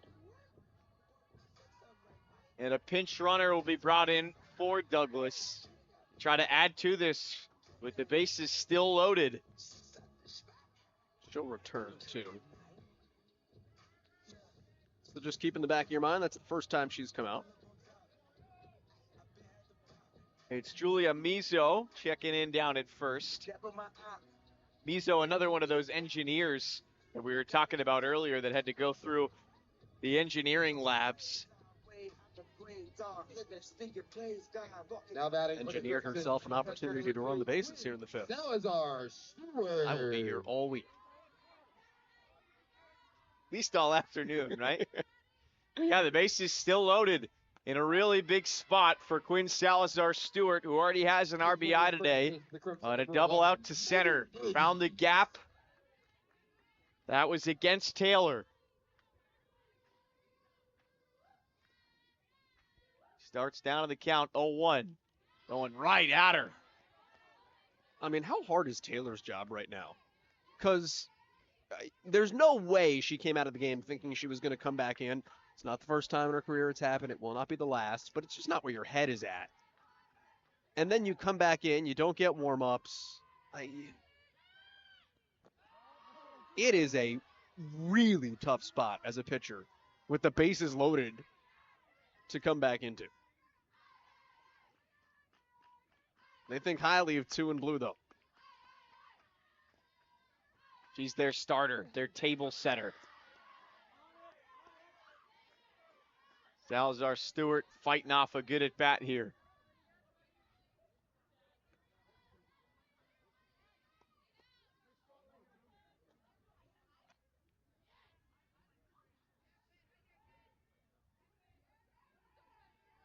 Having to get some work done. Check out the ball that was about to be used. A lot of foul balls. We've had to go to the dugout a couple times to get some fresh ones in there. Salazar Stewart, a bulldog, a workhorse, trying to get it done for the Crimson. Back up the middle. Ricochets off of Taylor. Can she get it there in time with the glove? Another close call. Goes the way of the Bulldogs. And another immediate signal for a challenge. Reading reactions and body language has been the best part of this. The Bulldogs got robbed of a tremendous, not robbed, the play was pretty clear, probably a bad choice of words there, but they got a play taken away on a tremendous effort from Perrin on the stretch. The last play where Douglas was over there. This time, if it doesn't go their direction, Taylor won't get credit for playing it with the glove. That one looks to be in time. And credit here, I mean, Taylor doesn't wear a face mask. Some pitchers do. Hunter does. She takes that one, deflects it, and stays with it. And yeah, if she plays that with her hand, she's safe. But the scoop got her. Web gem from Emma Taylor, getting it done with the glove. And by the way, get Perrin like some new hamstrings. Because that's 2 in a row. She's doing the Ramwad is what she's doing. She's got the mobility going. First base is similar to almost a goalie in hockey, where you have to do so much dynamic stretching. Like, that is just something.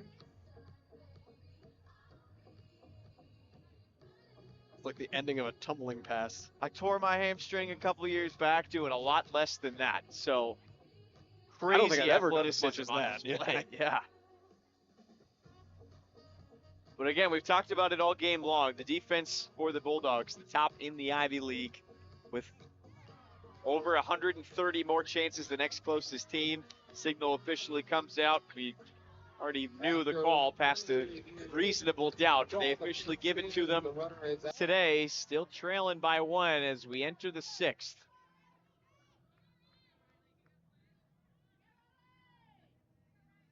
Riley Flynn still on the mound. Besides giving up a walk to the first batter that she's faced. Was about to say she retired the next 4, but maybe a broadcaster curse working the opposite way for Lauren Perrin, who roped one out to the outfield. Leadoff walk, Perrin aboard.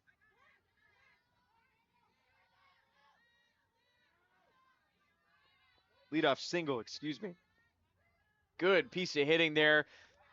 Kept her hands in tight. Quickly came around. Her 3rd hit of the day. And she's been aboard all 4 times. Number 11, Ella Ross.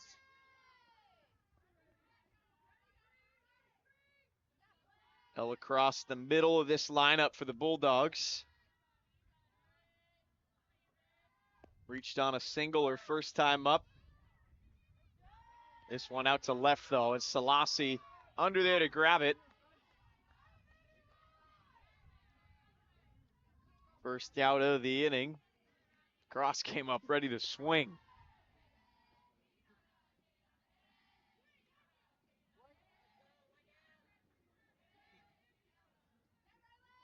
Now Katie Donahue patiently awaiting. She comes up swinging as well. Bulldogs prepared at the plate to start things off here at the 6th.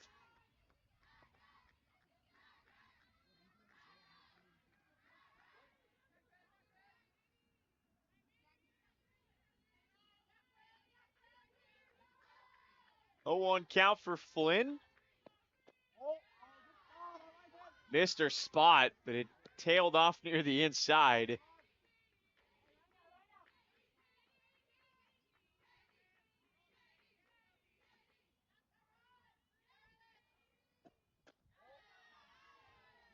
Donahue easily watches that one sail by. Big softball family are the Donahues. Her and both sisters all at the Division I level. Her older sister Megan at Princeton. Younger sis Bridget at Northwestern. Oh, The just top Northwestern? programs. We got Princeton and Yale. Northwestern's not bad. You don't say. You can play softball on the banks of the Michigan. It's not bad. They got to deal with the same weather that we do, though. It'll be even colder. And a good-looking pitch from Flynn on the outside to get her looking. Flynn's brought her A game here in relief.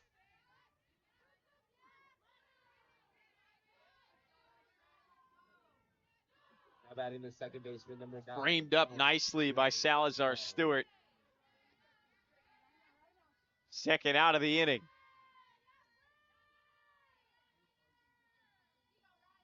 S.J. Mole back to the plate. Walk, single, single. Her afternoon.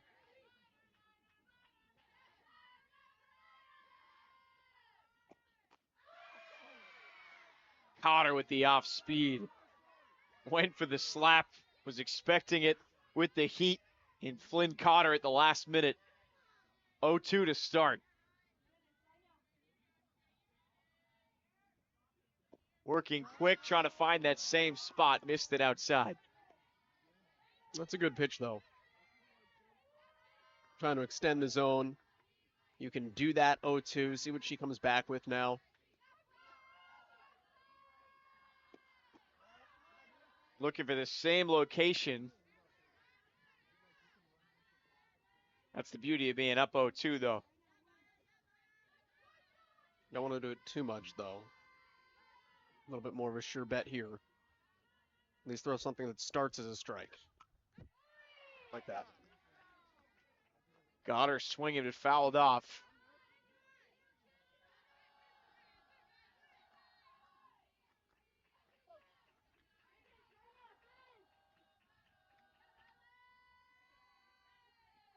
The captain for the Bulldogs fights off another.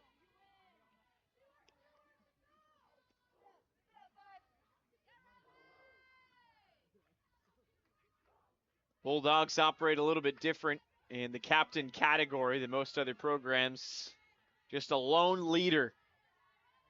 Chosen for Mull this time around. Started 0-2, and now she's worked the count all the way full.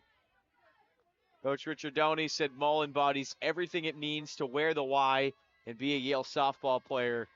And she's done that every day of her career. Fights another one off. Yeah, she's thinking the right thing here. I mean, clearly, they want her away. So she's just sitting on that outside corner. And if it's not a strike, she's not going to swing. If it's not a great pitch, she's just going to foul it off. And she'll wait for a mistake. Another 3-2. And what an at-bat from S.J. Mole, earning the walk. She's been aboard every time today. 2 walks, 2 singles. Electric stuff. Now batting the third baseman. Suffered a season-ending injury in the midst of last year.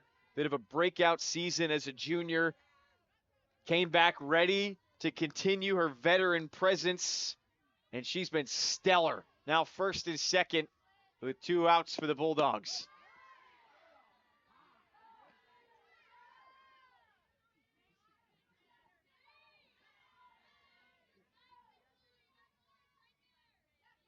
Oikel had an RBI single, her first time to the plate this afternoon. Also walked her last time up. That's the only hit, though, amongst these last 2 in the order. So, needing to take care of business here, because then you get Ohi, who's 0 for 3 to lead off the next inning before you turn it over to the thick of the order at the top. 1-1, fouled out of play. Let alone the fact that a base hit here probably is a run. So a couple of things riding on this as you try to set the table for what would be the 7th inning.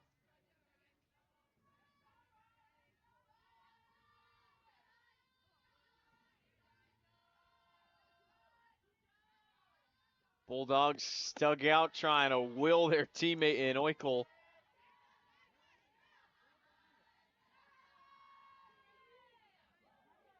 Way that these two shape out in the lineup with Malden, Oikel, good representation of the rest of the team. It's a big senior class for Yale, but they have a lot of younger players.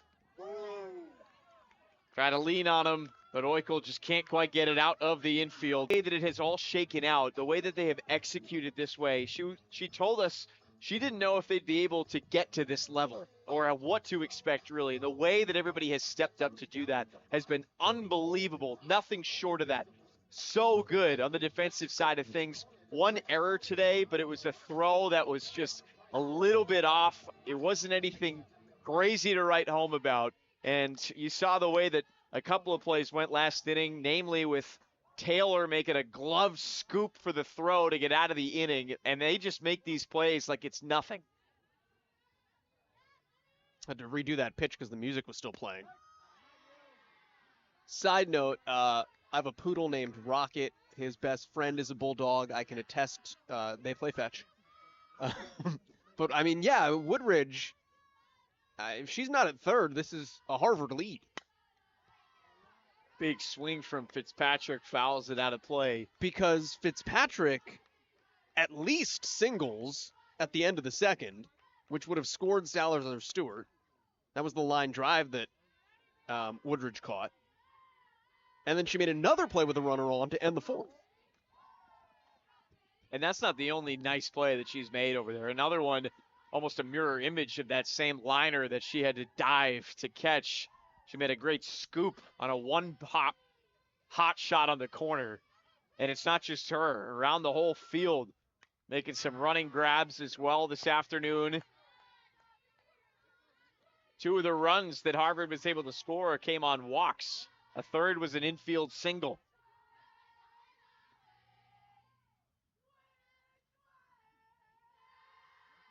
Well, they've been that close to keeping this Crimson offense at bay. Another one fouled off, but the same spot.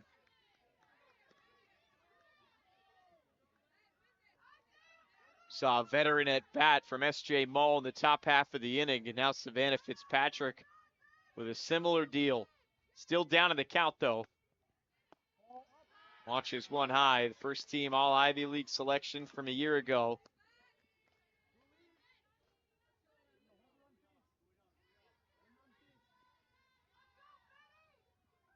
Played for the Louisville Sluggers while she was in high school and trying to get it going at the plate to start here for the Crimson. And after being way down in the count, she's fought it full.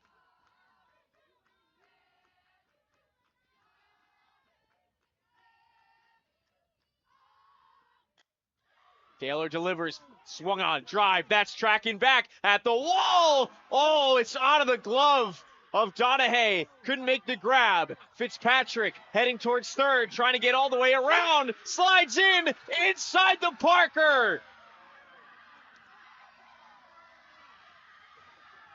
A lightning bolt from Savannah Fitzpatrick.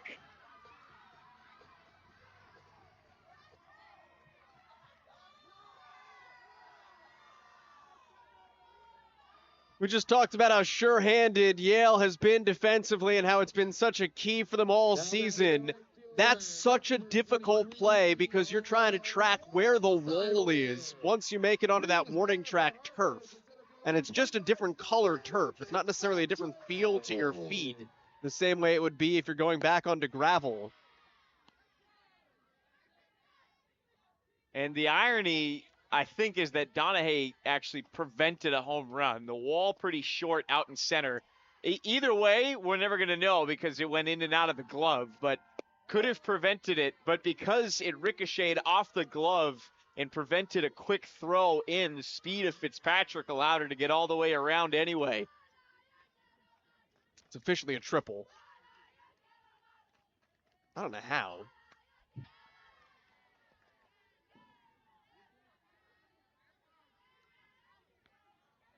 Be interesting to see how they score that for the throw coming in. If it's only a triple, like it's either an error or it's a home run. You can't give the error to Donahue going up and.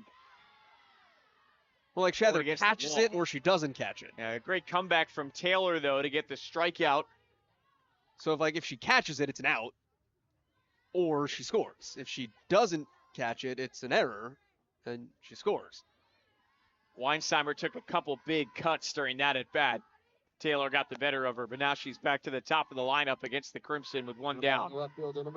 It's now it's now a home run. They had initially put it in as a triple. It is now in as a home run. So officially is an inside the park home run for Savannah Fitzpatrick. Another big swing. Audrey Selassie this time.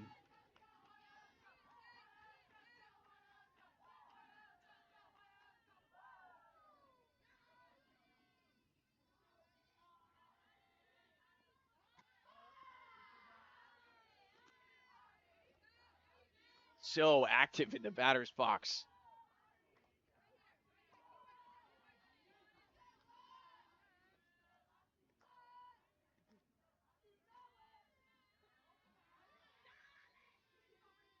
Selassie yet to be on the base path today. 2 strikeouts and a ground out to third.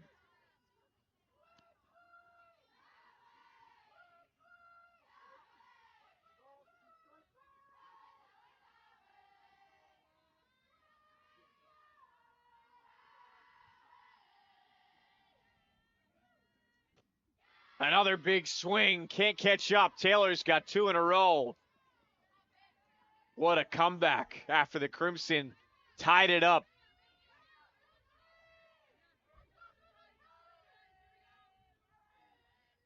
If you're curious, second stint now, Taylor is only at 84 pitches. Oh, what an off-speed. Caught her on the drop. Nice pitch from Emma Taylor. This is light work for her. She's been over 140 and 130 in 2 separate conference games.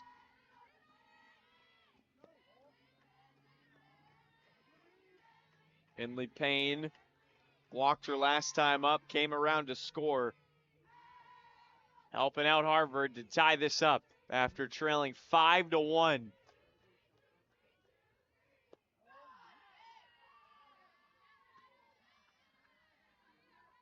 Down but not out. That's the Crimson motto.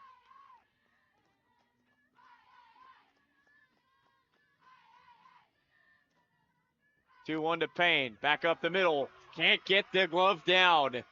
And a 2-out single for Finley Payne. Now batting the shortstop, number 18, Sophie. Good piece of hit and waited for it. Saw that off-speed pitch from earlier at the at-bat and took advantage of this one. Well, they're seeing it well, too, because everything's going back up the middle, right? Like, the timing is down. These hitters are locked in. Oh, what a job by Payne. Got a great jump on it. Throw down, not in time. This is her 12th. And it was a tough transition as well for Fertini.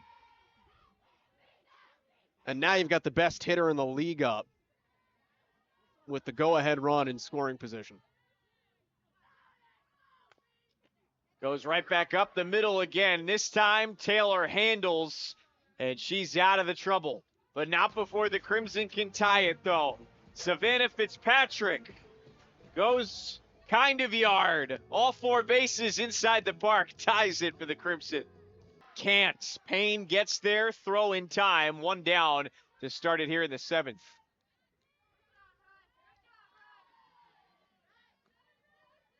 But this is your game now, right? Like if you're Yale, you have loaded the chamber, top of the order here in the 7th inning, with your best 4 hitters up.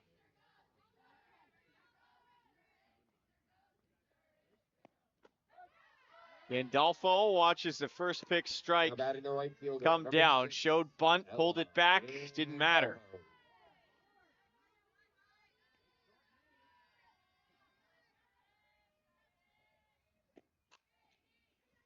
That's a piece of this one. Over towards short. Sun with a laser in time. Decision took a little time to get there. No contest, though, from Gandolfo. Confident play from Sophie Sun. Had some trouble earlier in the ball game. Not that time. 14, Sophie Woodridge. And it brings up the other Sophie for the Bulldogs. Woodridge, who's been all over the diamond today. Comes up swinging. Quick turn, an inside pitch from Flynn, but sends it foul. He almost took you literally there.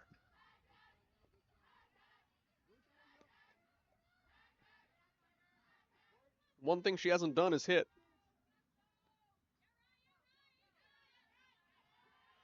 Sophie Woodridge actually spent multiple years as the designated player for the Bulldogs, not even in the defensive lineup. And she comes out today and makes some electric plays over there at third. And serving as the DP for multiple years, it's kind of rare. You don't see it very often. Some tape buildup. Everybody getting used to what you're doing at the plate makes it pretty tough. But she is a pro hitter to her core, in the words of this coaching staff. She spends so much time hitting. An unbelievable work ethic. Honing her craft. Trying to find a way to get aboard here. Works the count even at 2.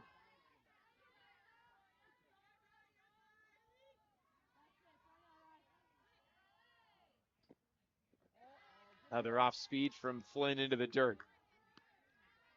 Full count now. Tell you she's living low though. If you're gonna miss, you'd rather miss down. Trying some of those off-speed pitches this at bat, which again is a focal point coming into the weekend for the Crimson staff. Goes back to the heat and missed. What an at-bat for Woodridge.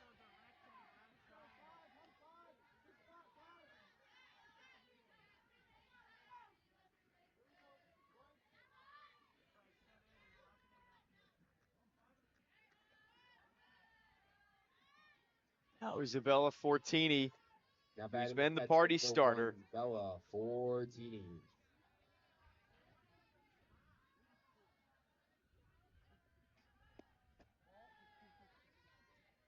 First pitch on the outside. Flynn's struggling to find the zone the last couple pitches.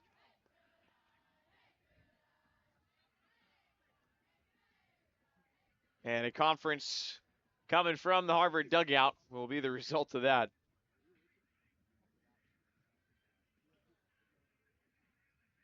You only have to get 1 out.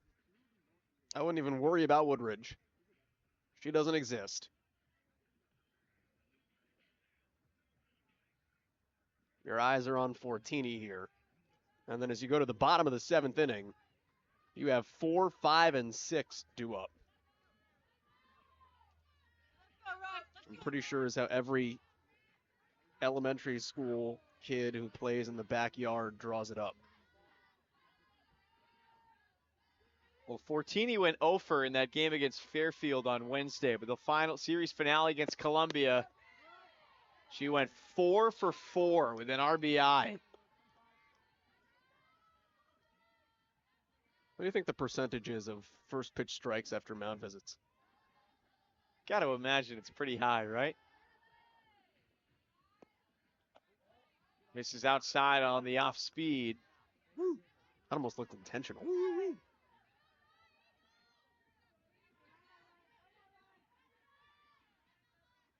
Woodridge hasn't really been pushing the issue over at first. Missed outside again. It's a good frame job, though.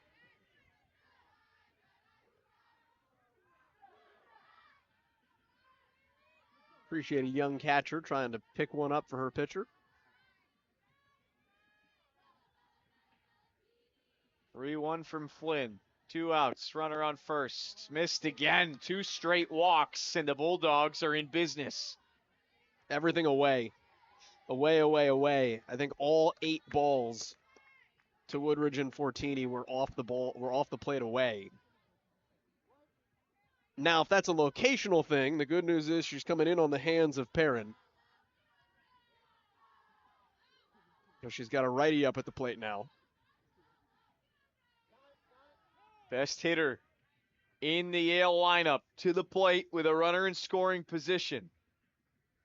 And we may get a pitching change here for the Crimson.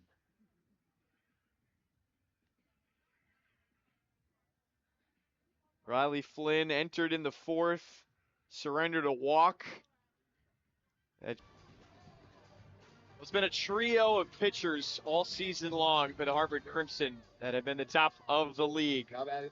Starts with Nikki Hunter, and then Riley Flynn and Ryan Grace. The 2 rounding it out, and it's Grace coming in as the 3rd pitcher. They try to get out of a jam here in the 7th. Runners on first and second going against the best batter in the Bulldogs lineup. Lauren Perrin to the plate. Best batter in the Ivy League by average this year. And she's already had herself a day. But that's a good start. Get yourself settled with a strike. And another one. Add to it. 2 pitches, 2 strikes. To a batter in Perrin that has 3 hits already this afternoon. Working quickly.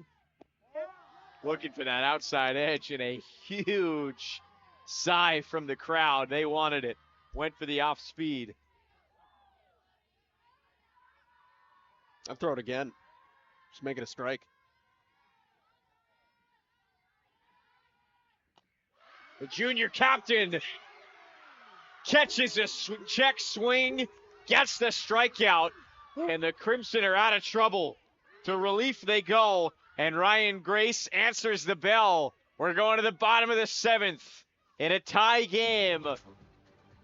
What a pitch on the outside. Here come the Crimson Bats with a big opportunity. Hi, I'm Aaron Day. I work in Evelyn Hu's group, and this is what's on my bench. So I study semiconductors, things like silicon and silicon carbide. They're these more familiar materials. These are my favorite tweezers. Over the course of 5 years of my PhD, I've used a bunch, I've lost a bunch, but these ones here are my favorite. They're the perfect gap that allow me to handle my samples. I also just love the color. This, I joke, is my sample graveyard. So it's 2 whole boxes that are full of hundreds of samples. I've measured every single sample here in our test equipment, and every sample has failed. So this is a pen. There's nothing too special about it. It's not fancy or anything in particular, but actually my grandpa gave it to me, I think, over 20 years ago. So this here is the first patent that I ever filed, and I keep it here on my desk as a reminder of the ways that the research that we do here, though it's fundamental, can also yield technology that can be useful for the world.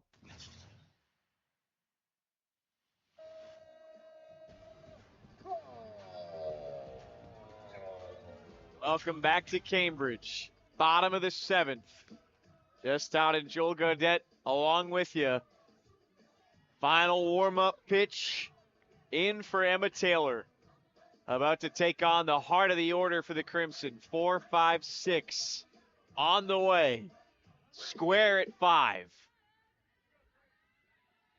Would you expect anything else the way the last 2 years have gone in an H&8 rivalry?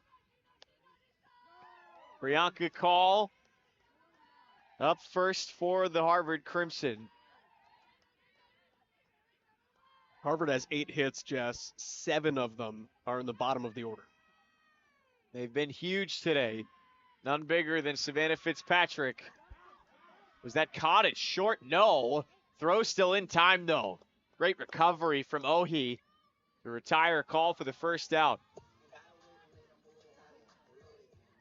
Always make the throw, Now kids. batting the designated player, number 22. Because Alexa Muller. I think she was out, but like there was a little hop. I thought she got the glove under it, but make the play. Too bad it's not 2 outs for the Bulldogs, right? Either way, brings up Alexa Muller. 1 for 2 as an RBI already today, also with a walk.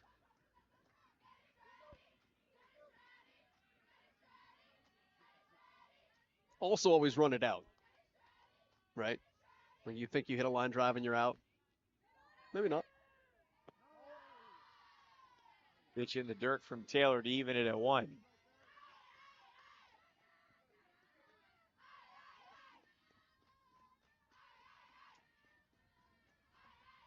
Crimson dugout back to life.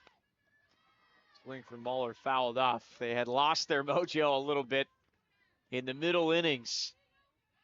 Back in force.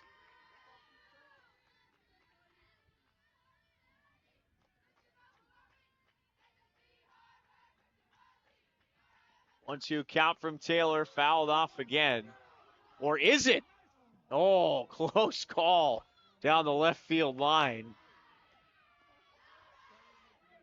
That would have been the best foul ball ever. Looked harmless coming out of the box, but my goodness, that could have been wrong. Seen a couple fly balls with the wind today just get lost and carry on. Back to the off speed. What a pitch from Emma Taylor. Muller had one she almost got a hold of back in the second inning. She doubled off the wall. And then just changing the speed way out in the bucket. You can see it on her face. Disappointment. She knew. She was looking for that same pitch she had gotten. Maya Douglas comes up swinging at the first pitch, fouls it back into the netting. 2 for 3 so far today, also with an RBI.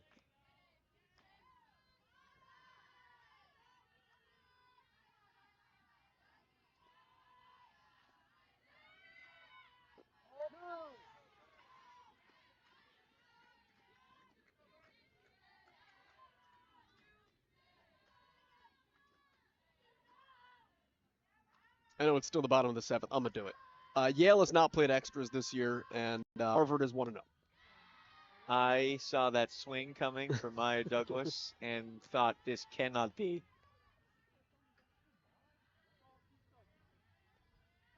(5-4) in 8 innings at Georgia Southern the opening week of the season was Harvard's only other extras game.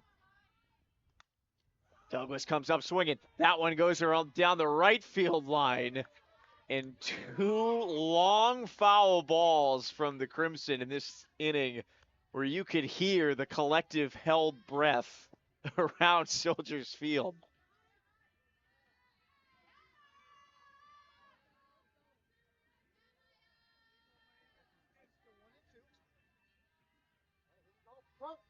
Officially 100 pitches now for Emma Taylor. Got your home run leader here.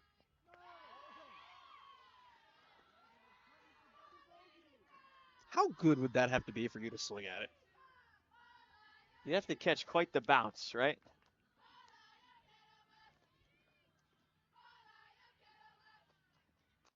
Douglas offers, sent over towards third. Woodridge is there, throws in time, and we're going to extras. Joel, you got your wish.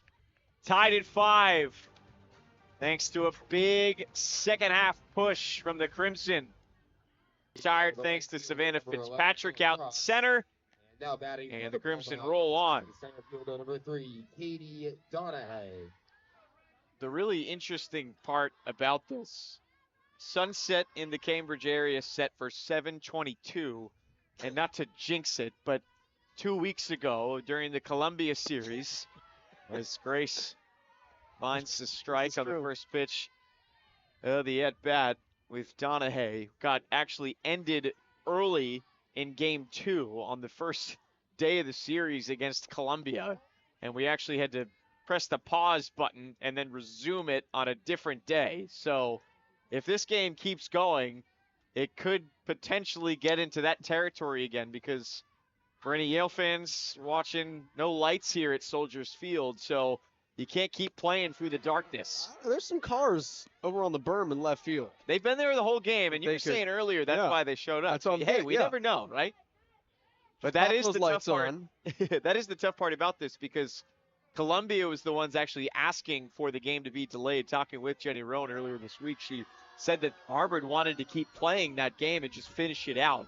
But the Lions were the ones that dictated it, told the umpires that they couldn't see very well. Umpires were inclined to agree. That's what pushed it. So, again, we still have about 40 minutes until scheduled sunset, but that happened about 15 minutes before last time. Donahue sends one out back to Fitzpatrick again. She tracks it down, 2 down here in the top of the 8th. So here's my question is, if that happened and they resumed this game on Sunday, would anybody transfer between now and then and pull a Danny Jansen, who for the Red Sox last year played for both teams in the same game? I don't know if the transfer portal quite works that way, but maybe we have some grounds for a new rule. Regardless, Ryan Grace pitching a gem. I think he caught his own at bat. Wasn't that how that worked out? Like, wasn't he the batter when the game was suspended or something, and then he began as the catcher? Forget how it worked out. S.J. Mulfire fouls one back, What an at-bat she had last time to the plate. Down big in the count. Worked all the way back for a walk. 0-2 to a free 60. In a similar spot here.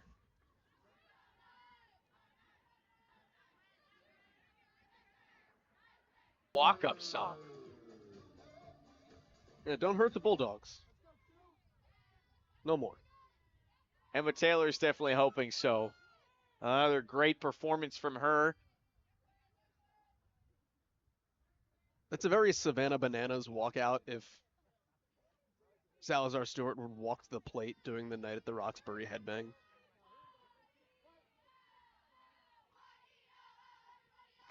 First pitch to Salazar Stewart. She ropes that one. Is it fair? Yes, that one is in. All the way down to the wall and left. She's into second, standing. A leadoff double. Her second of the day. And the Crimson cooking in the 8th. Now batting the center fielder, number 25, Savannah. I mean, this one's just out over the plate, and she ropes it. And they have seen Taylor today and hit her as the game has gone along. She was really rolling when she was lifted from the game back in the 5th. She had allowed a couple of singles. That one, over in that same area, but a nice play coming over to make the grab. You know, remember when Taylor got lifted?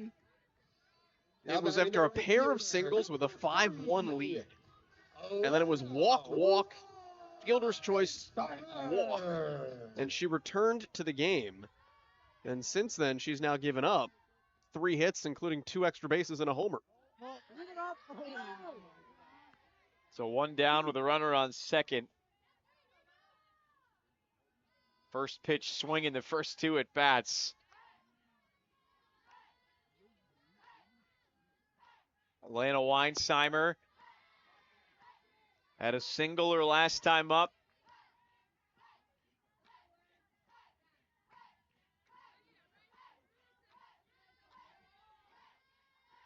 For what it's worth, there have not been a lot of extra inning games in the Ivy League this year.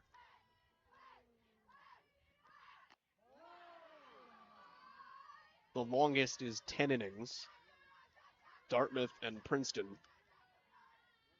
And a Back fun on part April about 4th. this now, cut you off, Joel, sorry there, but we mentioned the baseball team and the great game that they had across the way. They've come over. You can see them right behind home to cheer on the softball team. Weinsheimer puts this one in play. Some trouble with it at second, but finally corralled by Mull.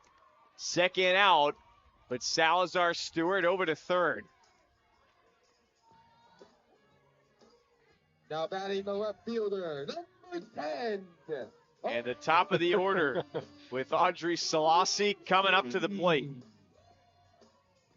And I was just going to say, what kind of chance do you take here? And then watch how the corners creep in. Well, never mind. She's swinging away. Big swing, too, start. And a tough day at the plate for Selassie so far. 0 for 3, 3 strikeouts. Got a piece of that one, but fouled it back. I mean, but you go back to last inning, everything was right back up the middle. That's a line drive right back. Harvard is seeing Taylor very confidently in these later innings.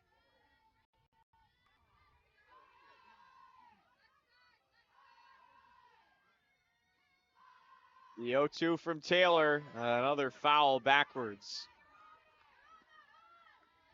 Effective rise. Just got big-eyed. The dugout echoing exactly what you just said, Joel, saying, hey, you're on it.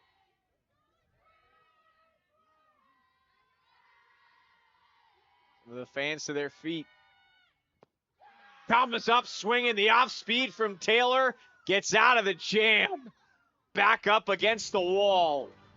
And keeps this going for the Bulldogs. Another free inning. Rack it up. Let's go. Educate me. BU won, although it was at Bucknell, 14-7. So something just horrible happened in the extra innings. Like, the floodgates opened, but they went to 16. Did she offer? No. Oikle able to hold it back. Merrimack has the played. outside. Sorry, Jess. Merrimack has played in an 11-inning game. So this isn't even the second longest game in Boston this year. Yet. That's the key word.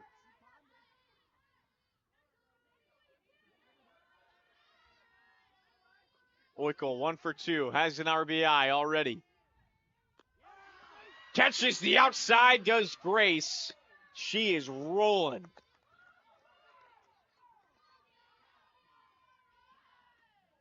Now batting the shortstop, number 7, Elena. So lethal to have a rotation. You can go to anybody in it like this for the Crimson. I mean, how many teams have 3 of the top 6 ERAs in the conference?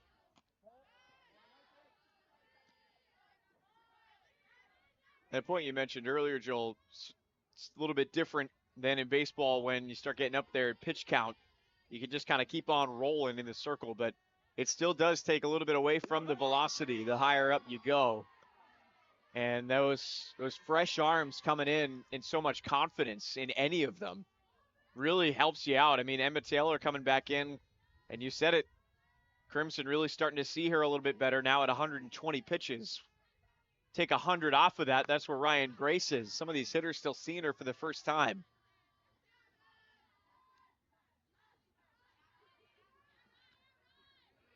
That includes Elena Owie, 0 for 4 today.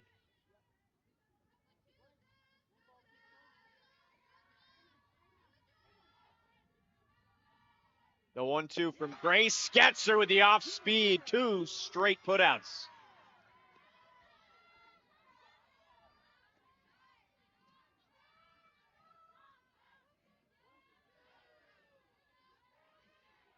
Wheeling and dealing. Sometimes you just find your groove. That's been the case for Grace. Now batting the right fielder, number 6. And starting off with another strike to the top of the lineup with Gandolfo. Also, here's stats that aren't real.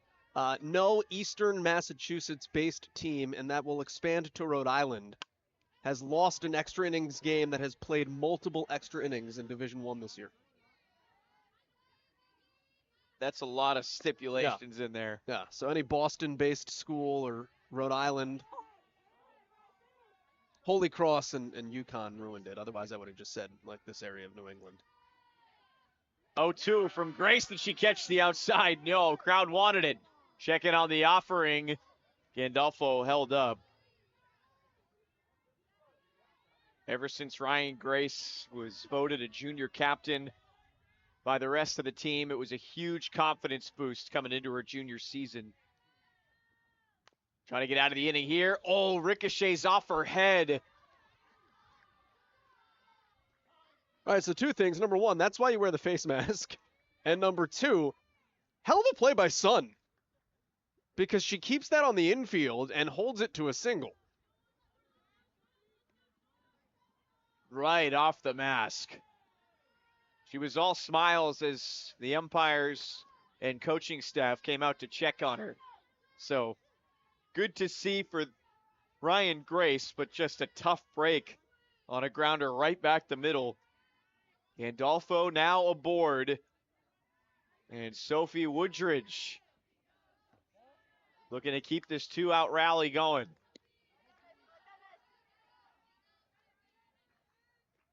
One of three Bulldogs that does not have a hit yet today.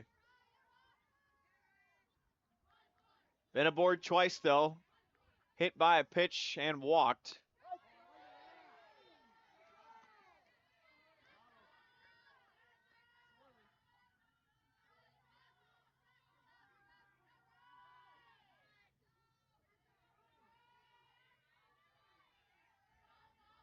The 1-1 from Grace. Low on the outside.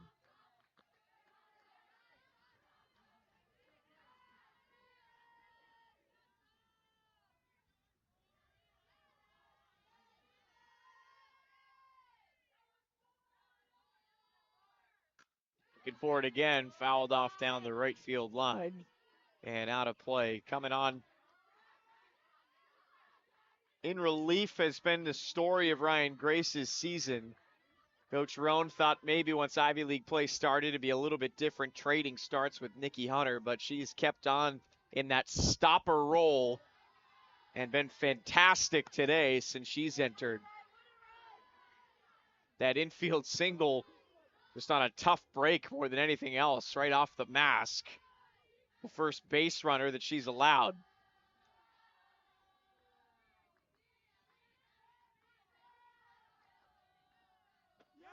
Good off speed.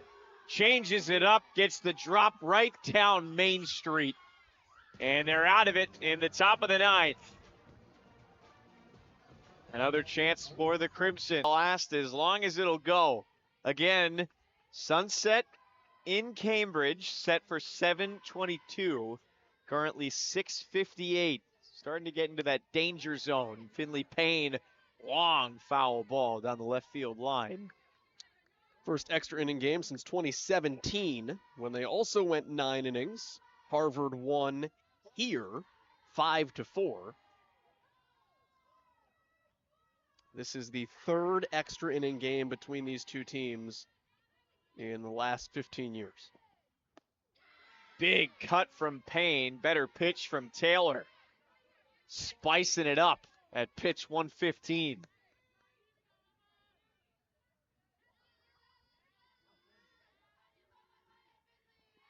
A 1-2, same spot. Took a little off it.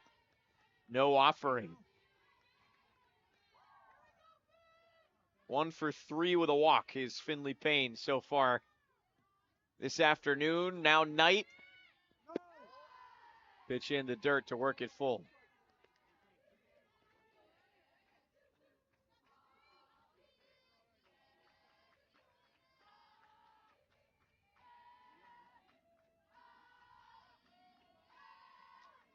The 3-2 from Taylor. Leading it off here in the ninth. Swing from Payne. Out near first. Can't handle it. Beats it out. tough break for Perrin. Got the glove on it, but a hot shot down there. Ricochets off the glove, and the leadoff runner aboard again for the Crimson. And good job to just keep running here, right? Like a lot of players will have the instinct, oh God, I got to slide into first. And honestly, she probably could have kept going harder, but there's bodies converging. She just put her head down and ran right through and made it a foot race. Sophie Sun wanted that one, took everything in her being to hold back. Still looking for her first hit today. Leads the team in home runs. Also has credit already for an RBI on the walk she forced earlier.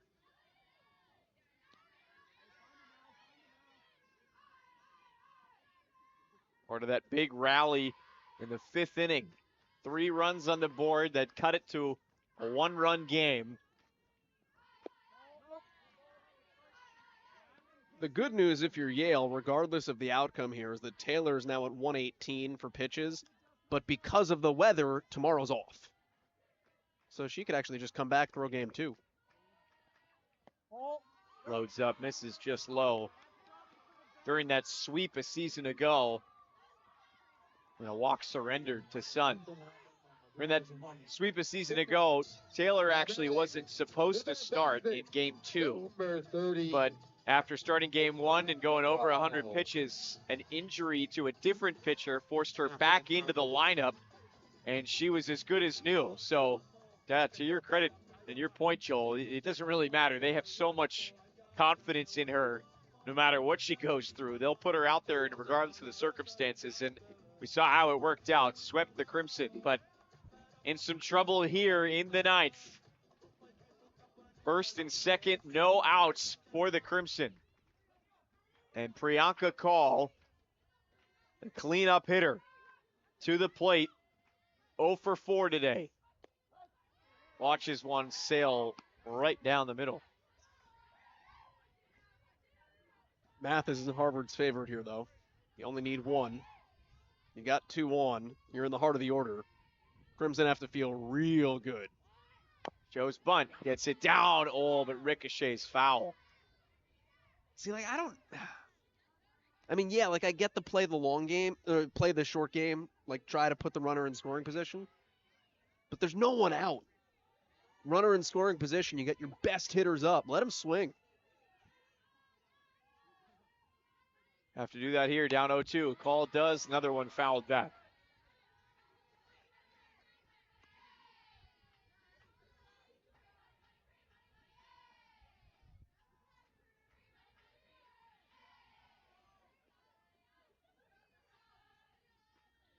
Fighting in an 0-2 count.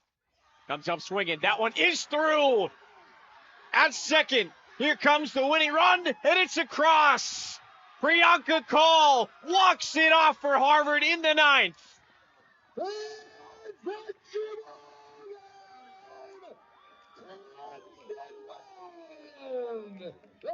final score is 9. The senior from New Jersey ends it for Harvard, and they get their 6th Ivy League win of the year in comeback fashion. Oh, we told you early on, if you thought this game was going to be won by 3 runs, you had another thing coming, and winds up being double that. Harvard knew, yes, the first 2 innings were a slog, but they only sent 7 batters to the plate. Thinking to yourself, yes, we're down, but we haven't had a chance to do our thing yet. And the Crimson finally got the bats going late and came through with some clutch hitting, including the inside the park home run by Fitzpatrick that got us here. And then they have 3 out of the 4 hits in extra innings. Priyanka Kaul, the hero. Finley Payne scores the winning run. And Harvard escapes with a win thanks to their veteran leaders. What a way to do it. 6th run comes on their 10th hit of the game.